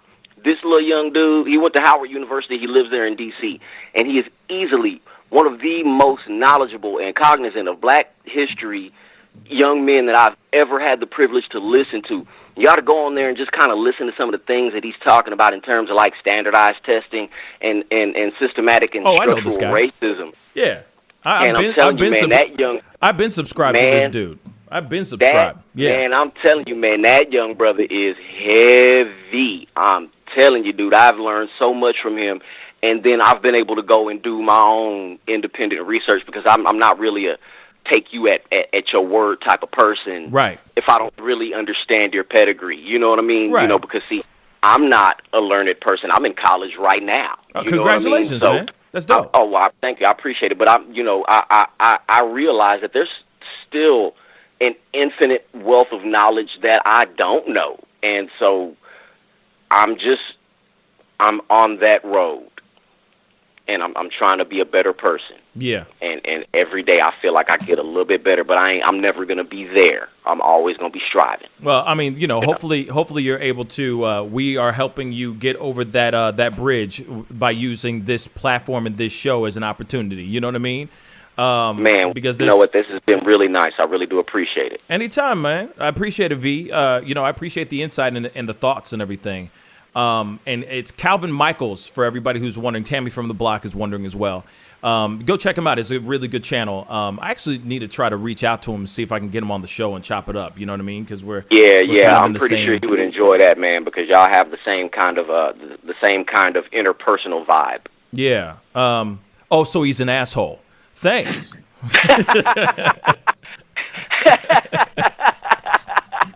Well, I tell you what, I wouldn't call the brother asshole, but I would definitely call him Kirk. That's what's up. Hey, no, but that's good. That's good. We need that. He ain't gonna piss in your face and tell you it's raining. No. He gonna tell you he pissing right in your face. He's like, open up. I drank a lot of Kool-Aid today. Come on.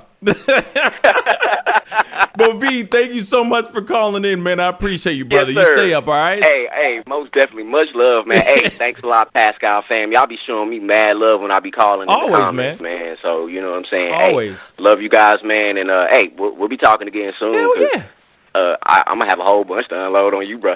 Come on, man. Let's get it. Come on with it. You know I'm always willing to hear. So let's go.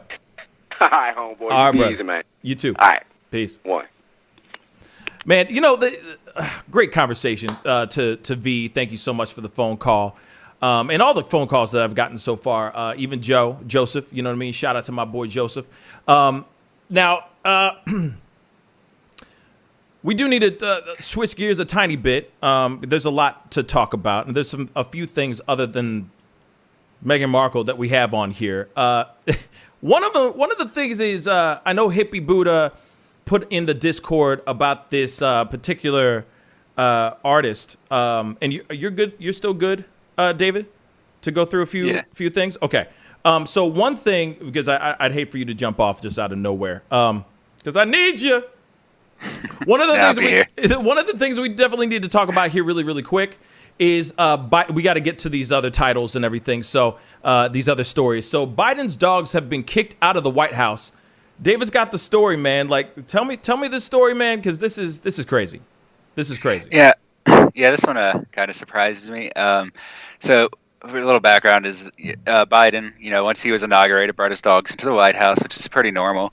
He has 2 German Shepherds named Champ and a Major, and those are the 2 German Shepherds that have been in the White House since his inauguration. Mm-hmm. It sounds like from the start, at least one of them, possibly both, were aggressive to workers within the White House, and like barking at them, kind of keeping up on them, stuff like that. But not too long ago, they didn't give the exact day, but it was probably yesterday, or it was probably the 7th actually, when the biting happened. But they did, one of the dogs, I think it was Champ. Let me see.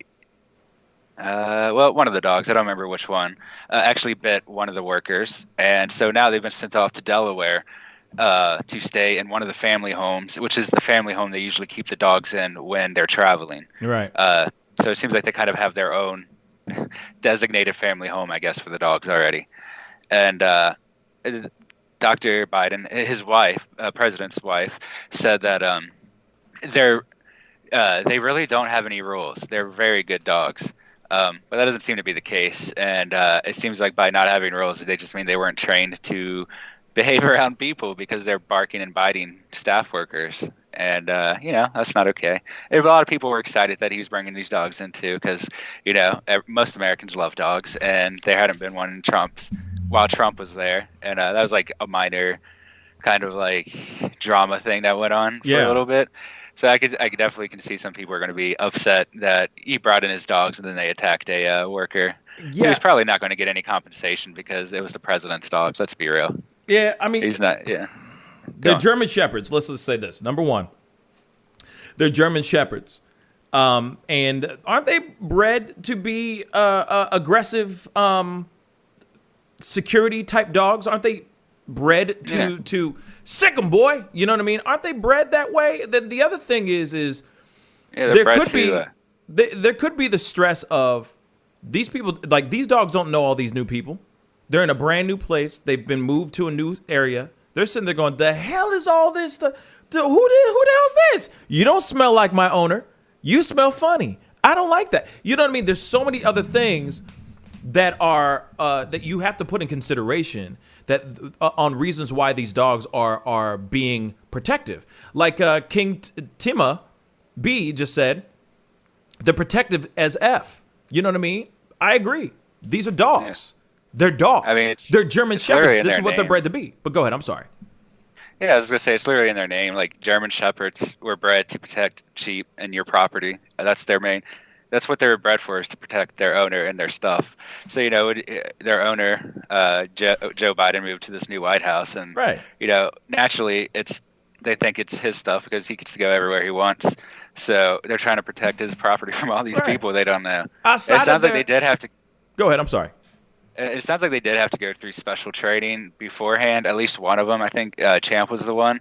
They didn't actually say which one bit the person, but there's one of the dogs is really old. He's like 15, and the other is like 2 years. So and you know, it's hard to say for sure. You got somebody, you know, you got dogs that are set in their ways. You know, they're dogs, for crying out loud. This is not human beings that are just randomly running up and biting people. These are dogs.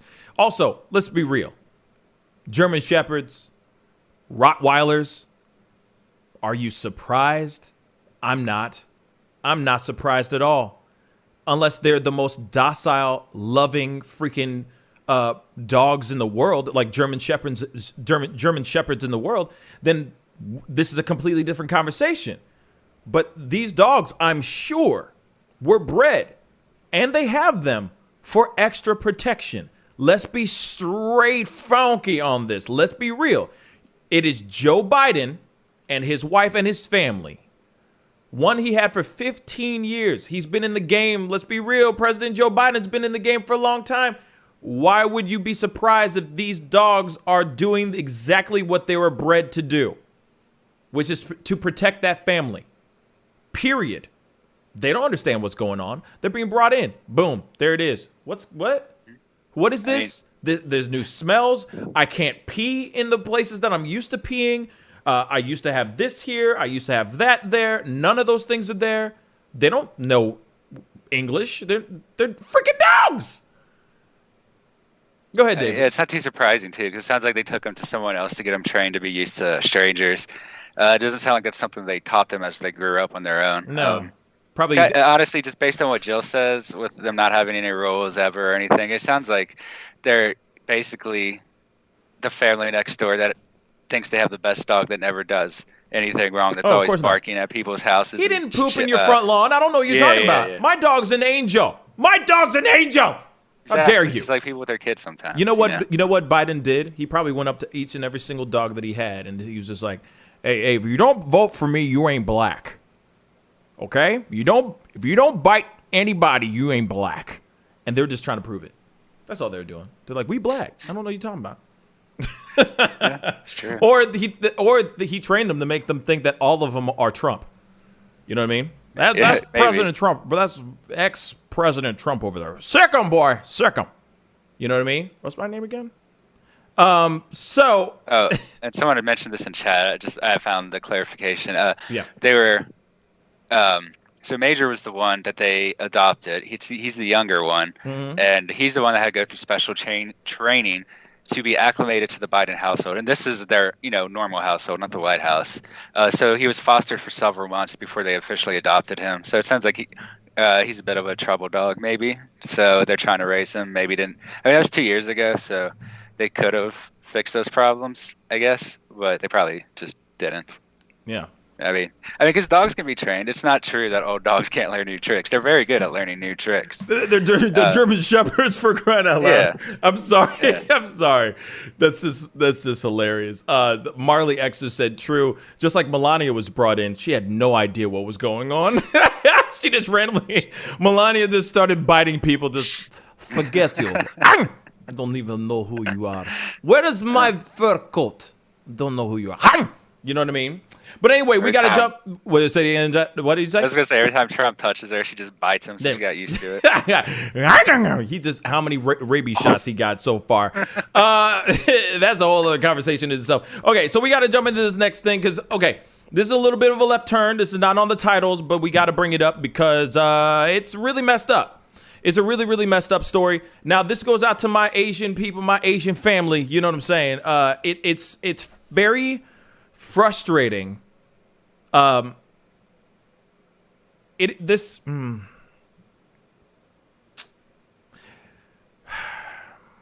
This story is very frustrating to me because once again we got somebody out here, man, real talk. People say black people can't be racist. Well, that's not entirely correct.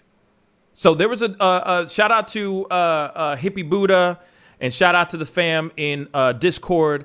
They put up this video, or they put up this this link for me to check out. I checked out this video. It's about this artist by the name of Gunplay. I guess he was streaming live on his IG, and he got into it, I guess, with somebody on IG. And he started spouting out all kinds of racist words towards this person who I'm assuming is of Asian descent. I'm just going to say this out loud to anybody who is sensitive to these kinds of words. Please be advised. Of course, I do not condone these words. I do not back these words. But this particular clip you're about to see is very, very colorful and very graphic. And but I need you guys to see this real quick before we continue with our conversation. So I am so sorry. Here it is. Corona having virus ass. You gonna make my life have corona, fucking chink gook fuck. You gook piece of shit. You fucking Chinese gook. You low main, corona having virus ass. Okay, so that's a very quick clip because there's a lot going on, and I think that's enough. You get the idea of what he is saying there. Long story short, now the one thing that I've been trying to find, this guy, his name is Gunplay. He was on a live feed on his IG. Somebody was, I guess, talking ish towards him. And he said, I am not, like, F you, and he just went in. He just went in on the guy. His apology is really, really bad. My problem is that I was trying to find the actual apology, not the from the video that you guys sent me. The apology video is really hard to find. It is. Let me see. Does it say it in here? Hold on. Oh, maybe it does. Maybe it does. I'm going to be pulling this up, and if I'm wrong, I apologize. But this is his apology. So after this, obviously he got a lot of backlash because here it is. There's been a lot of racism towards Asians as of recently, a lot of violence towards Asians as well. This kind of stuff needs to stop. It all started because of the Rona, right? Now Asians are getting basically like attacked. They are being singled out and getting attacked for no reason. Gunplay adding to this rhetoric is unnecessary. But of course he got a bunch of backlash, and he did an apology. Hopefully this is the apology. That he's not racist. Oh, nope. It is not the full thing. I was hoping that it would be him. Oh, actually, wait. I am wrong. Here we go. Hopefully this is him actually talking. Here we go. Hey, I'll make there we this, go. Post real quick for World Star #1 because they got me on there hating on Asians, dog. When I love Asians, I watch Japanese porn. So just really quick, he just literally said, "I want to say sorry to all the Asians out there. who are feeling some type of way about what I've said. I can't be racist because I watch Japanese pornographic films. Right. Shut the up, first of all. Second of all, motherfucker, you didn't see when the motherfucker was trolling me, calling me the whole time, trolling me the whole time. So if you come with a knife at a fight, I'm going to shoot you in the front of your forehead with my words. So I fuck with the Asian communities. My jeweler's Asian. Shout out to at Frankie Diamonds. You know what I'm saying? You know, I have no problems with Asians. I would love to, you know, fuck an Asian. I've been to the motherfucking massage place and fuck one before. They got some good. You see what I'm saying? So dog, wow. Like, I'm trying to get me some Asian here. Y'all fucking me up now. Shout out to the Asians, but that other motherfucker, he could die a violent AK-47 death in front of his kids and mama. I wouldn't mind. You see what I'm saying? But for the Asian community, I love y'all. For real. I fuck with y'all. Y'all are vibes. So just let it be known. All right. Okay. You heard all that. Let me be straight funky with you. First off, I'm very happy I was able to find that clip because I was looking for it all day, all last night, and I couldn't find that clip. So that was just pure luck right there. But let me say this. You're going to sit there and say, I can't be racist because I watch Japanese adult films. I can't be racist because I watch this. Huh? No. Just because you have a fetish, just because you're fetishizing Asian women does not mean you can't be racist towards Asian people. Period. Just because you have an Asian jeweler does not mean that you can't be racist towards Asians. Period. Just because you have somebody who's working for you that's outside of your own race does not automatically mean that you are not racist. If you are caught live saying racist stuff, you mother lover are racist. If somebody's going in on you on a live IG video, you take the damn high road, y'all. You block that person or you just ignore their ass. Period. This does not justify anything that he did. And he's sitting there going, oh yeah, you know, I've been to these massage parlors. See, let me say this though too. He's automatically saying how I've been smashing some of these Asian girls is going to these massage parlors. You're already stereotyping these Asian girls that you've been smashing by putting them in a massage parlor. So that's the only place you meet Asian women? That's how it's done? Huh? Does that make any sense?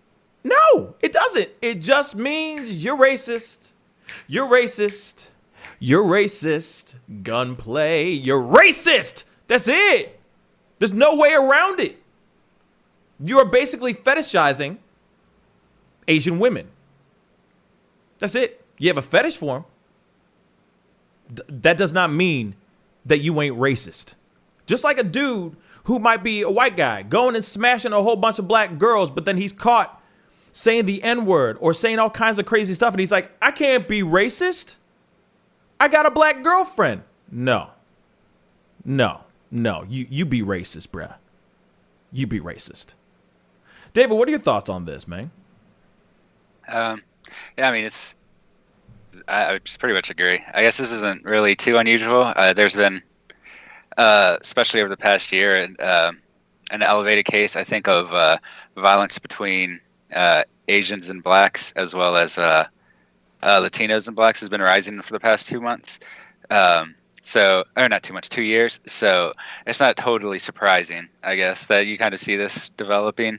I know, because if you remember, you know, especially when Trump was in, there's a lot of talk that like Asians count as white people, and then like separating like Cubans into white Latinos because they voted for Trump or otherwise. This kind of like weird redirection of the racial paradigm to just fit a kind of narrative that was going on before. Mm-hmm. But really, it's not like it's not really that smooth or that uncommon. I mean, if you watch this racism between different races is not unusual. I mean, and especially in Saudi Arabia and parts of southern Asia, you can find videos of like rich homeowners letting black people die right in front of them just for amusement. And like, so I mean, it's not surprising it comes to this country. There's already that racism in other places, and we have racism here as well. That just exacerbates it even further. Yeah. So it's not really surprising, I guess. Like, you could find anyone being racist against any other race. It's not really that hard. It's only when you like restrict the definition of racism do you really start seeing any group that doesn't have racist activity within their groups. I mean, even if someone's like being a, like a piece, like a, I don't know, try not to cuss. Like if someone's being, you can say piece of shit. You're okay. You're okay. So if like someone's being a piece of shit, you can, just kind of, I don't know. Like it's hard to really. People are going to be pieces of shit in every culture, right? Yeah. And some of that, one of the targets for that is racism. It's the most obvious usually, and that's what people go for is visual differences. And this has been pretty traditional for a long time. I mean, even Malcolm X talks about it in his when he had his jihad to Mecca. Like even there, he says that people were showing no racism, but even then, like all the Russians gathered into the white groups, like all the Southern and Eastern Africans gathered into the darker color groups. So, I mean, there's this sort of tribalism that just comes from appearance, even if it's not really deeply thought out. Yeah. It's just so, like, I mean, we've watched videos earlier of Asian people doing similar things, saying like, black people, I'm trying to remember. We watched one video where a guy said that black people weren't allowed in the area or something like that. Yeah. He's like, because I don't like, and he was just throwing out the N-word, and he was saying all that kind of stuff. Yeah. I mean, there is racism within, like between black and Asians for sure. But then it's just been augmented recently with the violence against Asians recently because of, I'm assuming because of the COVID crisis, that they're just they're pinning all the blame on Asians. And it's like, wait a second. It's not any Asian's fault. Like, why put all the anger at somebody who's Asian? It has nothing to do with that.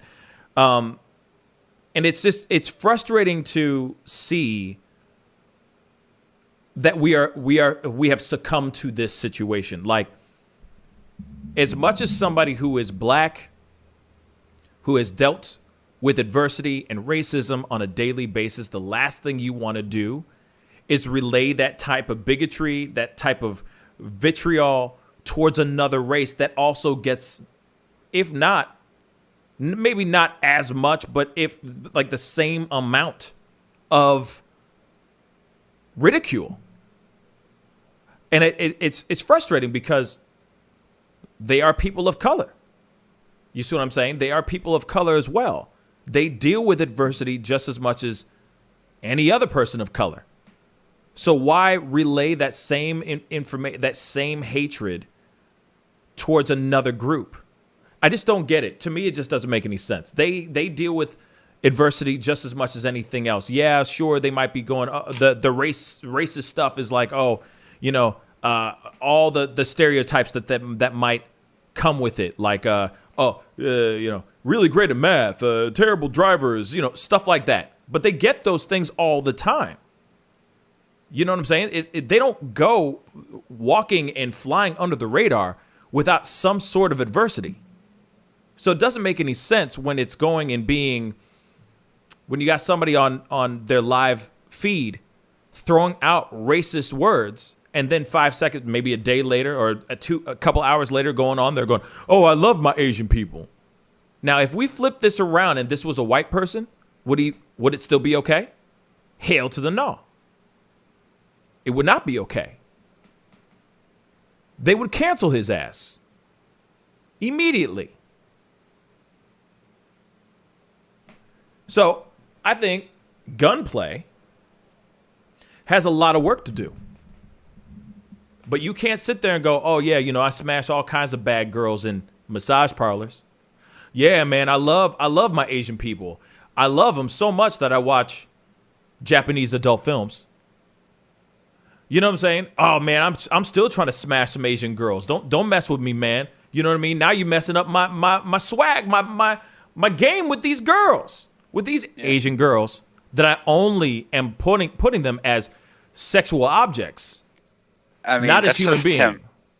That's just him trying to work from this place of power and control. I think in this case, it's the same as racism. You're trying to exert power and control over somebody to a degree, at least emotional power. And if he's got this fascination with Asian women, I guess. He said something akin to that. So basically, that's just another issue of power, or it could be, right? So you might have your sexual attractions to particular races because they have certain, features you find more attractive, like a voice or, facial structure, something like that, whatever. But, I don't know. It's just a really weird one, especially. Fetishizing of Asians is not uncommon in America. It's probably one of the most common fetishes. Yeah. If you've read about sexual fetishes in America, it really is one of the main themes, at least in modern America, especially if you track, is it Pornhub, I think? They release their data on what Americans watch at certain cases. And, Asian porn is one of the most popular things for at least Americans. And at the same time, China has kind of a unique thing going on with it. During the last election, Trump kept calling it the China virus. And at the time, there wasn't a whole lot of evidence until the WHO went there the past few months. And, they basically were able to confirm it's been there for far longer than we thought. Mm-hmm. And it's basically been there far longer than we thought, like I was saying. And so, a lot of far-right people or moderate-right people have been angry at Chinese people in general for that. But you have to remember, at the same time as this, the Chinese were doing a lot of other things that kind of got swept under the rug, especially in the West. They were restricting black people from going into stores, not allowing them to move normally. They have basically a program for black people the same way they have the sterilization and marriage program for Uyghurs, forcing them to marry certain peoples to adopt that culture. They were doing very similar things to black people, specifically around Shanghai and Beijing. So, especially in Southern Asia, where there's more black people, there's been a lot of people that are upset with that. I would imagine to some degree that would bleed over into American politics, where, there's a distrust coming from Asians because even though it's just one country, it is one of the biggest Asian countries, and people that don't know a lot of places around there are easily fooled into thinking that maybe China is representative of all Asia, and but that's not the case. A lot of other cultures are antagonistic towards China, and dumping him all into one thing is the kind of racist stereotype. But at the same time, China is. Even though I guess the better way to look at it is China isn't a representative of Asians doing this. China is a subgroup of Asians that do this, and people don't look at it that way. No, when that really is the case. No, and that is true. I mean, a lot of times you're not looking at. They're just automatically going, oh, Asian. That's it. It's not this might be Lao. Laos or Thai or Vietnamese or Japanese or Chinese, or Korean. They're not looking at it like that. They're just automatically going, oh, it's just, oh, they're just Asian, and it's like there's more to it. You know what I mean? There's more to this than that, and that's what's frustrating about the story. When I saw that video, my mind imploded because I was like, bruh, this is. And he's, I guess, trying to sell records. I don't know. You know what I mean? I don't really know a lot about Gunplay. Real talk, I don't. But that's the kind of stuff that doesn't need to be seen and out there. As much as we want to be as Black Americans, as much as we want to be respected, it should be the same way on the other side as well. And that should be to every race. But like I said, he had other choices. He had many other choices. Instead of going after that guy with racist words, with bigotry and racist words, he could have just ignored the dude and just kept it moving or blocked his ass and called it a damn day. But speaking of racist words, we got to go into this next story, and this is our final story of the day. This is so bad.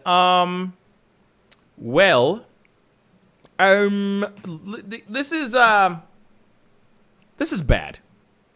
This is bad. This is the reason why Papa John's CEO is no longer CEO. This is why he's the ex-CEO. This video is bad, and of course it's on a news network that would be okay with this kind of stuff. So Papa John's ex-CEO says he's been working for the last 20 months to get rid of this N-word in my vocabulary. We got the video right here. We got to see this with our own two eyes because it's just bad. This is the reason why he's the ex-CEO. Let's see. Take me back to a few years ago when you start to see these headlines coming out and smearing your good name. How did you feel at the time when you were seeing these headlines?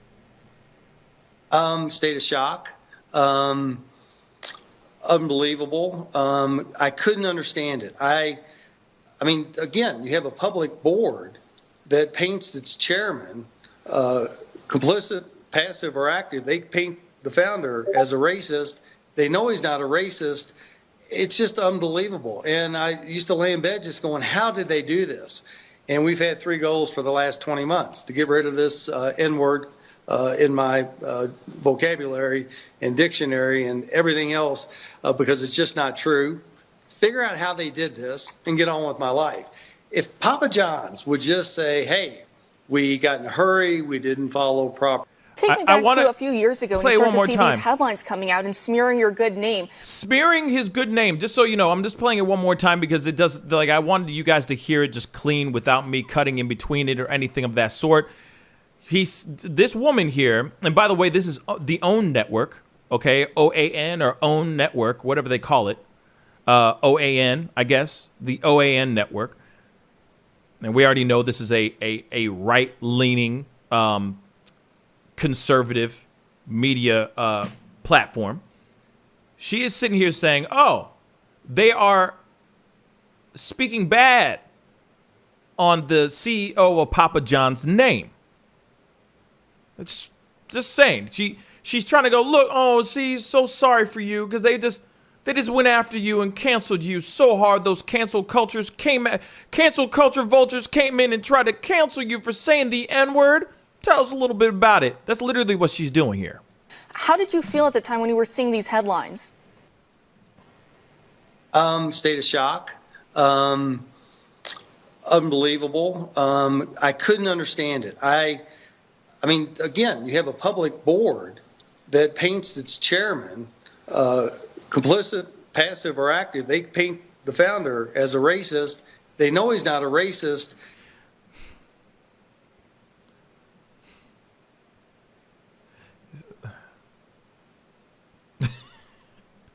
They know he's not a racist, yet he is heard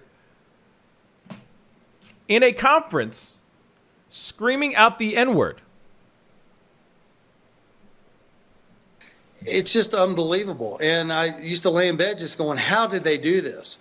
And we've had 3 goals for the last 20 months to get rid of this N-word in my vocabulary. One more time. Vocabulary. Get rid of this N-word. 3 goals for the last 20 months to get rid of this N-word in my vocabulary. So they've been working for the past 20 months. I'm sorry. They've been working for the past 20 months to get the N-word out of his vocabulary. So what is it? Did he wake up? Does he wake up and just say N-word all day long? He goes, brushing his teeth. He's just like, N-word. I got to stop saying that. N-word. Like, is it Tourette's? Does he have Tourette's to the point where he has to say N-word every single time he blurts out a word? You know, some people like to say like hey, it's a mother effing great day, or or likes. Does he just go, instead of him going, he just says N-word, well, you know what I mean? What is it? What is it, David? Based on just gonna say, based on like based on the fleshness of his skin, he's probably spending every night drinking and just pretty much spends all night screaming about people that got him fired because they were angry he said a bad word. Right. All of them are N-words. All of them. Like, you know what I mean? Like, so he clearly is upset, but, you know, he's in his crib, and by the looks of it, he looks like he's doing just fine. You know what I'm saying? Because he's not CEO, but he's still making the monies. People are still buying Papa John's. You know what I'm saying? So now he's been working on 20 months to do 20 months to get rid of this N-word in my vocabulary and dictionary and everything else because it's just not true. So in other words, he writes the N-word too. He's like, I'm trying to get it out of my vocabulary and my dictionary. Now, okay, just to play benefit of the doubt on the other side of it, I'm sure what he's saying, he's misspeaking. He's misspeaking, I think. I think he's trying to say, like, that maybe he's just trying to, I don't know what he's trying to say, actually. I'm not even going to try. But he clearly I saw someone claiming, stupid. Go ahead. I basically saw someone claiming, I don't buy it at all, but this is kind of the claims I saw on a few of the right-oriented sites. Basically, he just misspoke, and he meant that for the past 20 months, he's been practicing on speaking better as a better person. But that doesn't really check with what he says. No. It's possible he misspoke, but there's no reason to think that, really. And just taking at face value, which seems to be what it should be taken at, sounds like he does literally just have a problem saying it every damn day or something. Yeah, like I said, it's like he wakes up and he's like, N-word. What an N-word day. Like, I feel like that's what he's doing all day, every day. You know, do me a favor and pass over that N-word salad for me, please. You know what I mean? You know what I'm saying? Like, what do you, how are you? I don't get it. I don't get it. I don't get it. Like, I'm sure he was misspeaking, but this is the wrong time to misspeak about the N-word. It is the wrong time. Unless maybe he's going through like hypnotherapy of some sort, like he's trying to quit smoking cigarettes. This is the thing that relaxes him by just waking up and working out, and every single time he blurts something out, it's the N-word. I don't know. You know what I'm saying? Like I would understand it if it was other things, maybe, or like literally, like if it's him quitting smoking or something, or I'm trying not to drink anymore type of thing. I can understand that, but the N-word, they're working on it for 20 months. To get rid of the N-word out of his vernacular and the what? Like, clearly it's got to be Tourette's or something. I don't know. It's got to be something. Maybe he's just a major rap fan and can't stop singing or something. Word. I doubt it. But I was literally gonna go there. With that idea. Like maybe it's just rap. Maybe he was just maybe he was listening to NWA in the background. You know what I mean? During that press conference, and then he just got so angry, he's just, blurts out one of the lyrics or something like that. You know what I mean? But no, that's not the case. He just talks out his ass. I also want to know, like, what was his training? Like, he says he's been training or something like that for 20 months to get the N-word out of his vocabulary. So, like, what is that process? Like, does he interrupt himself every time he's about to say it and smack himself or something? What is the process that gets him to stop saying it if he can't do it of his own free will? Yeah, I don't know. Maybe he got rubber bands on his wrist, so every time he wants to say the word, he just snaps himself really quick. You know what I mean? So he doesn't say the word. You feel me? Yeah. Anytime he has that urge deep down in his plums, he wants to say the N-word. He goes, bah! Okay, can't say it. Oh, I'm good. I'm okay now. I'm okay. He might just. He looks like he's in a lot of pain from his freedoms being impinged right now. Yeah, I guess he's an idiot. He's clearly an idiot. But what's funny is, Papa John's has not been canceled. People are still buying Papa John's to this day. No one stopped. He got fired. I mean, he still has a lot of shares. I think he still has a percentage of the business. So he's still a part of it. Look at his home. He living lavish. He's doing just fine. He doesn't need to be in the better pizza, better ingredients, Papa John's. You know what I mean? If you notice, every single time in those commercials, he's always twitching. Better ingredients, better pizza, Papa John's. Every time. If you haven't seen it, Go look at one of those old commercials. He's always twitching. He's always doing something right before he says Papa John's. Maybe it is Tourette. I mean, I'm not trying to downplay Tourette's. I mean, it's a serious thing, and I'm not trying to make fun of it, but maybe it is. Maybe it is a nervous tick. But it just doesn't make any sense. But still, he's still making money. He's still making the bags. He's still securing the bags. He's fine. He don't need to be all up in the videos. You know what I'm saying? He doesn't need to. The original case, at least, I didn't actually hear it myself, but it sounds like he was just going through his script, nothing like Tourette's or anything. He was intentionally saying it as part of some script he wrote to have training or like customer service training or something.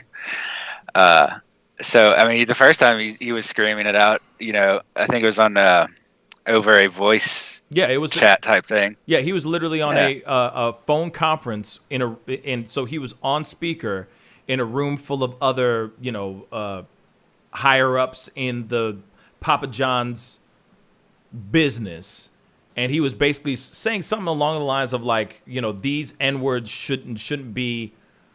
We shouldn't be bowing to these N-words or something like that. It was something crazy like that because it was during some really crazy stuff. Obviously before even COVID hit, and he was referring to.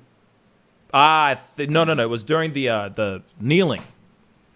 It was all about this kneeling crap, and Colin Kaepernick and all that kneeling and everything. And he said something like, "We shouldn't be bowing to these N-words, or we shouldn't be letting these N-words, you know, take a, you know, give us a run for our money." Something along the lines of that. And then that went out public to everybody. We didn't. I mean, not the video, not the voice message, but the story went out there. And then that's why he had to step down, because of what he said. And he's pissed off because he can't go and do his job because he said the freaking N-word. And he was talking about the football players calling them the N-word. Yeah. The football players that were kneeling. You shouldn't be coming back. Sound like training. You shouldn't be coming back. You sit there and go, "Hey, I'm done. I'm out. I'm out. Like, I'm gone. I'm gone. I'm stepping down because I don't want Papa John's to go bankrupt. And they don't want it to get canceled." So it's staying alive. It's still doing its thing. But, bruh, he's an idiot. He's an idiot. He shouldn't have said what he said. Real talk. It looks like after he left Papa John's, he still owns about 4% of it, which is just enough to let him, you know, make money. But so it's small enough that he never has to report his transactions to the Securities and Exchange Commissions. Right. So he's just making just enough that he doesn't have to tell anyone what he's making. Hiding in plain sight. Hiding in plain sight. You know what I mean? Hiding in plain mother-loving sight. You know what I mean? But there you have it, y'all. Their stocks have gone down a lot, though. Oh yeah, I mean they have ever since that thing, but people still people are still buying that pizza. People are still crushing that food. Real talk. People are still buying it. Yeah. You know, and it won't change. Like I don't think Papa John's will ever get canceled unless more videos like this start popping out. You know? Yeah, I mean he could still kill the company. He's still the face of the company, even if they don't want him to be. No one will ever forget. Yeah. No one will ever forget what he said and what he is a part of and what he did and how he stepped down and all that. We all know that, but he hasn't really fully stepped down. He's still a part of it. And until he is fully not a part of it, it'll always be this way. You know what I mean? He just needs to stop making public appearances saying stupid-ish. Real talk. He needs to shut his face. And that's it. You know? But anyway, guys, that's the show today. I really appreciate it. Oh, shoot. There is one more thing. I'm sorry. There is one more thing. This is a little bit of a what the hell did I just watch? I almost lost. I almost forgot this, man. I almost forgot about this. Hold up. Oh, good. It's already muted for my ears. Okay. This is a crazy video. This is a little bit of a palate cleanser, if you will. And this is crazy. So a sea slug decapitates itself to make 2 slugs out of 1. We got the video. We got to take a look at this for ourselves because this is absolute madness. Let's take a look.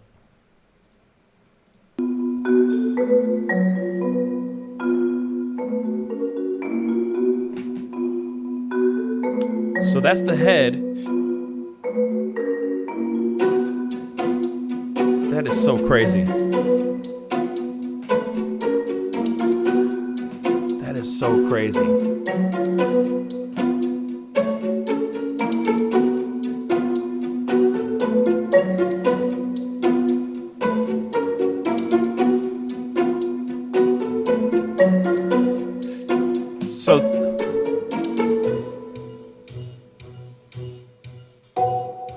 Look at this. This is great. 9 days and it's already growing a whole other body. Heart is beating. Whoa. 17 days and it's a full-on slug. Can you believe that, Ish?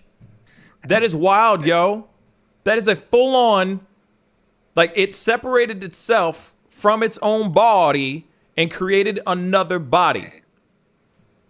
That's insane, yo. I feel bad for them, man. Like, they never ever get to have sex, and whenever they want a baby, they literally have to chop their heads off. That's not a good life.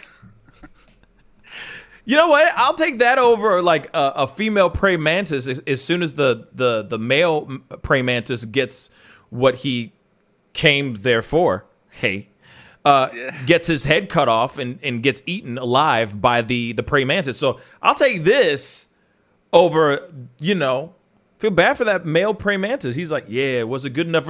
And then his head's getting ripped off from his head, from his body, from a female praying mantis. Man, I'll take this any day. You know what I'm saying? Any freaking day. That's creepy. That's creepy. There was a, if I remember right, it's like a small species, but there is a small group of praying mantises. I think it was in China that is learning to defend themselves after they get laid and not have their heads chopped off. So now instead of just like cuddling, they run away once they're done. Cuddling gets you killed. I guess. No kidding. They're like, can we? You know what I mean? No, it's like run. You know what I mean? Shoot, it's insane. It's insane. But anyway, David, thank you so much for being on today. I really appreciate it. Yeah, man, good show. Yeah, good show. Man, good show. Anyway, I appreciate everybody for being on today. It was really a great show. A lot of great phone calls, a lot of great conversations. Huge thing, you know, because this Harry and Meghan thing is really just, man, it's just crazy. And the story keeps developing. Be sure to hit that like button down below underneath this feed right now. Don't forget to crush that subscribe button. Sonny James, I want to say big thank you to the $5 and $50 super chat. My God, $50 super chat. Thank you so much.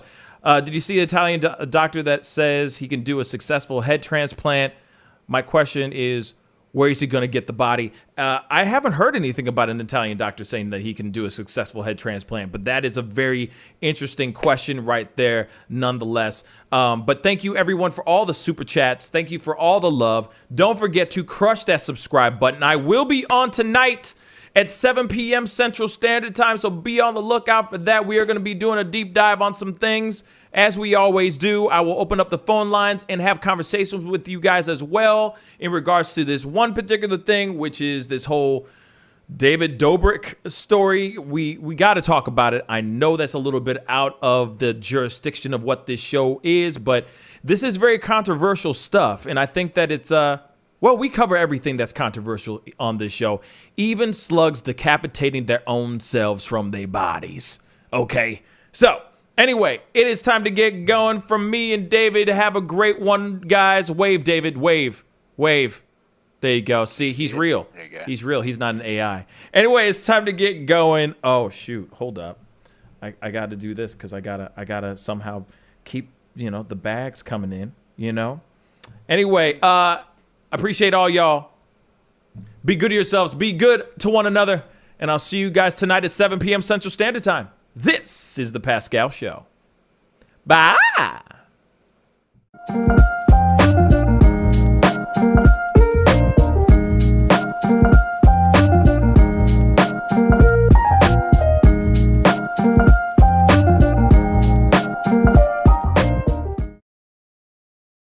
And wellness for the holidays. Don't cancel them. Prepare, STL. Decorate. Make it as normal as you can, but slow the spread of COVID. Wear a mask. Wash your hands. Watch your distance. Prepare, STL, helping St. Louisans of color prepare and prevail. But you see how he makes these S's in his body right here? That's where he's hanging on, and then he's moving forward with the locomotion of his ribs. That is classic Missouri rat snake right there. So I'm gonna go ahead and grab him before he gets into a hole. Now, these snakes are not biters. They won't bite as long as you don't squeeze them. If you just stop them like this, it'll freeze them, and then you just gently pull them back. As long as you don't squeeze them, they won't bite. Yo, Mike, what's up, man? Guy? Good to see you, man. Yeah, so Sugar Fire. Yeah. Fully open, right? Yeah, we're pretty much open. So you can't sit inside yet. Monday you can sit inside a little bit. We'll have 25% of the tables inside, and then we're letting it rip outside. So I know that there's a lot of people really concerned about staying safe and all of that. So what are you guys doing in regards to that? Well, we have extra people to clean and rub everything down all the time. Everybody inside's wearing masks. And we have those little stickers on the ground so everyone can stay 6 feet apart. Right on. The tables are all spaced out, inside and outside. Sugar Fire, open in full effect right now. They're staying healthy, they're staying clean. Go get you a rack of ribs. Sugar Fire, open right now. Thanks.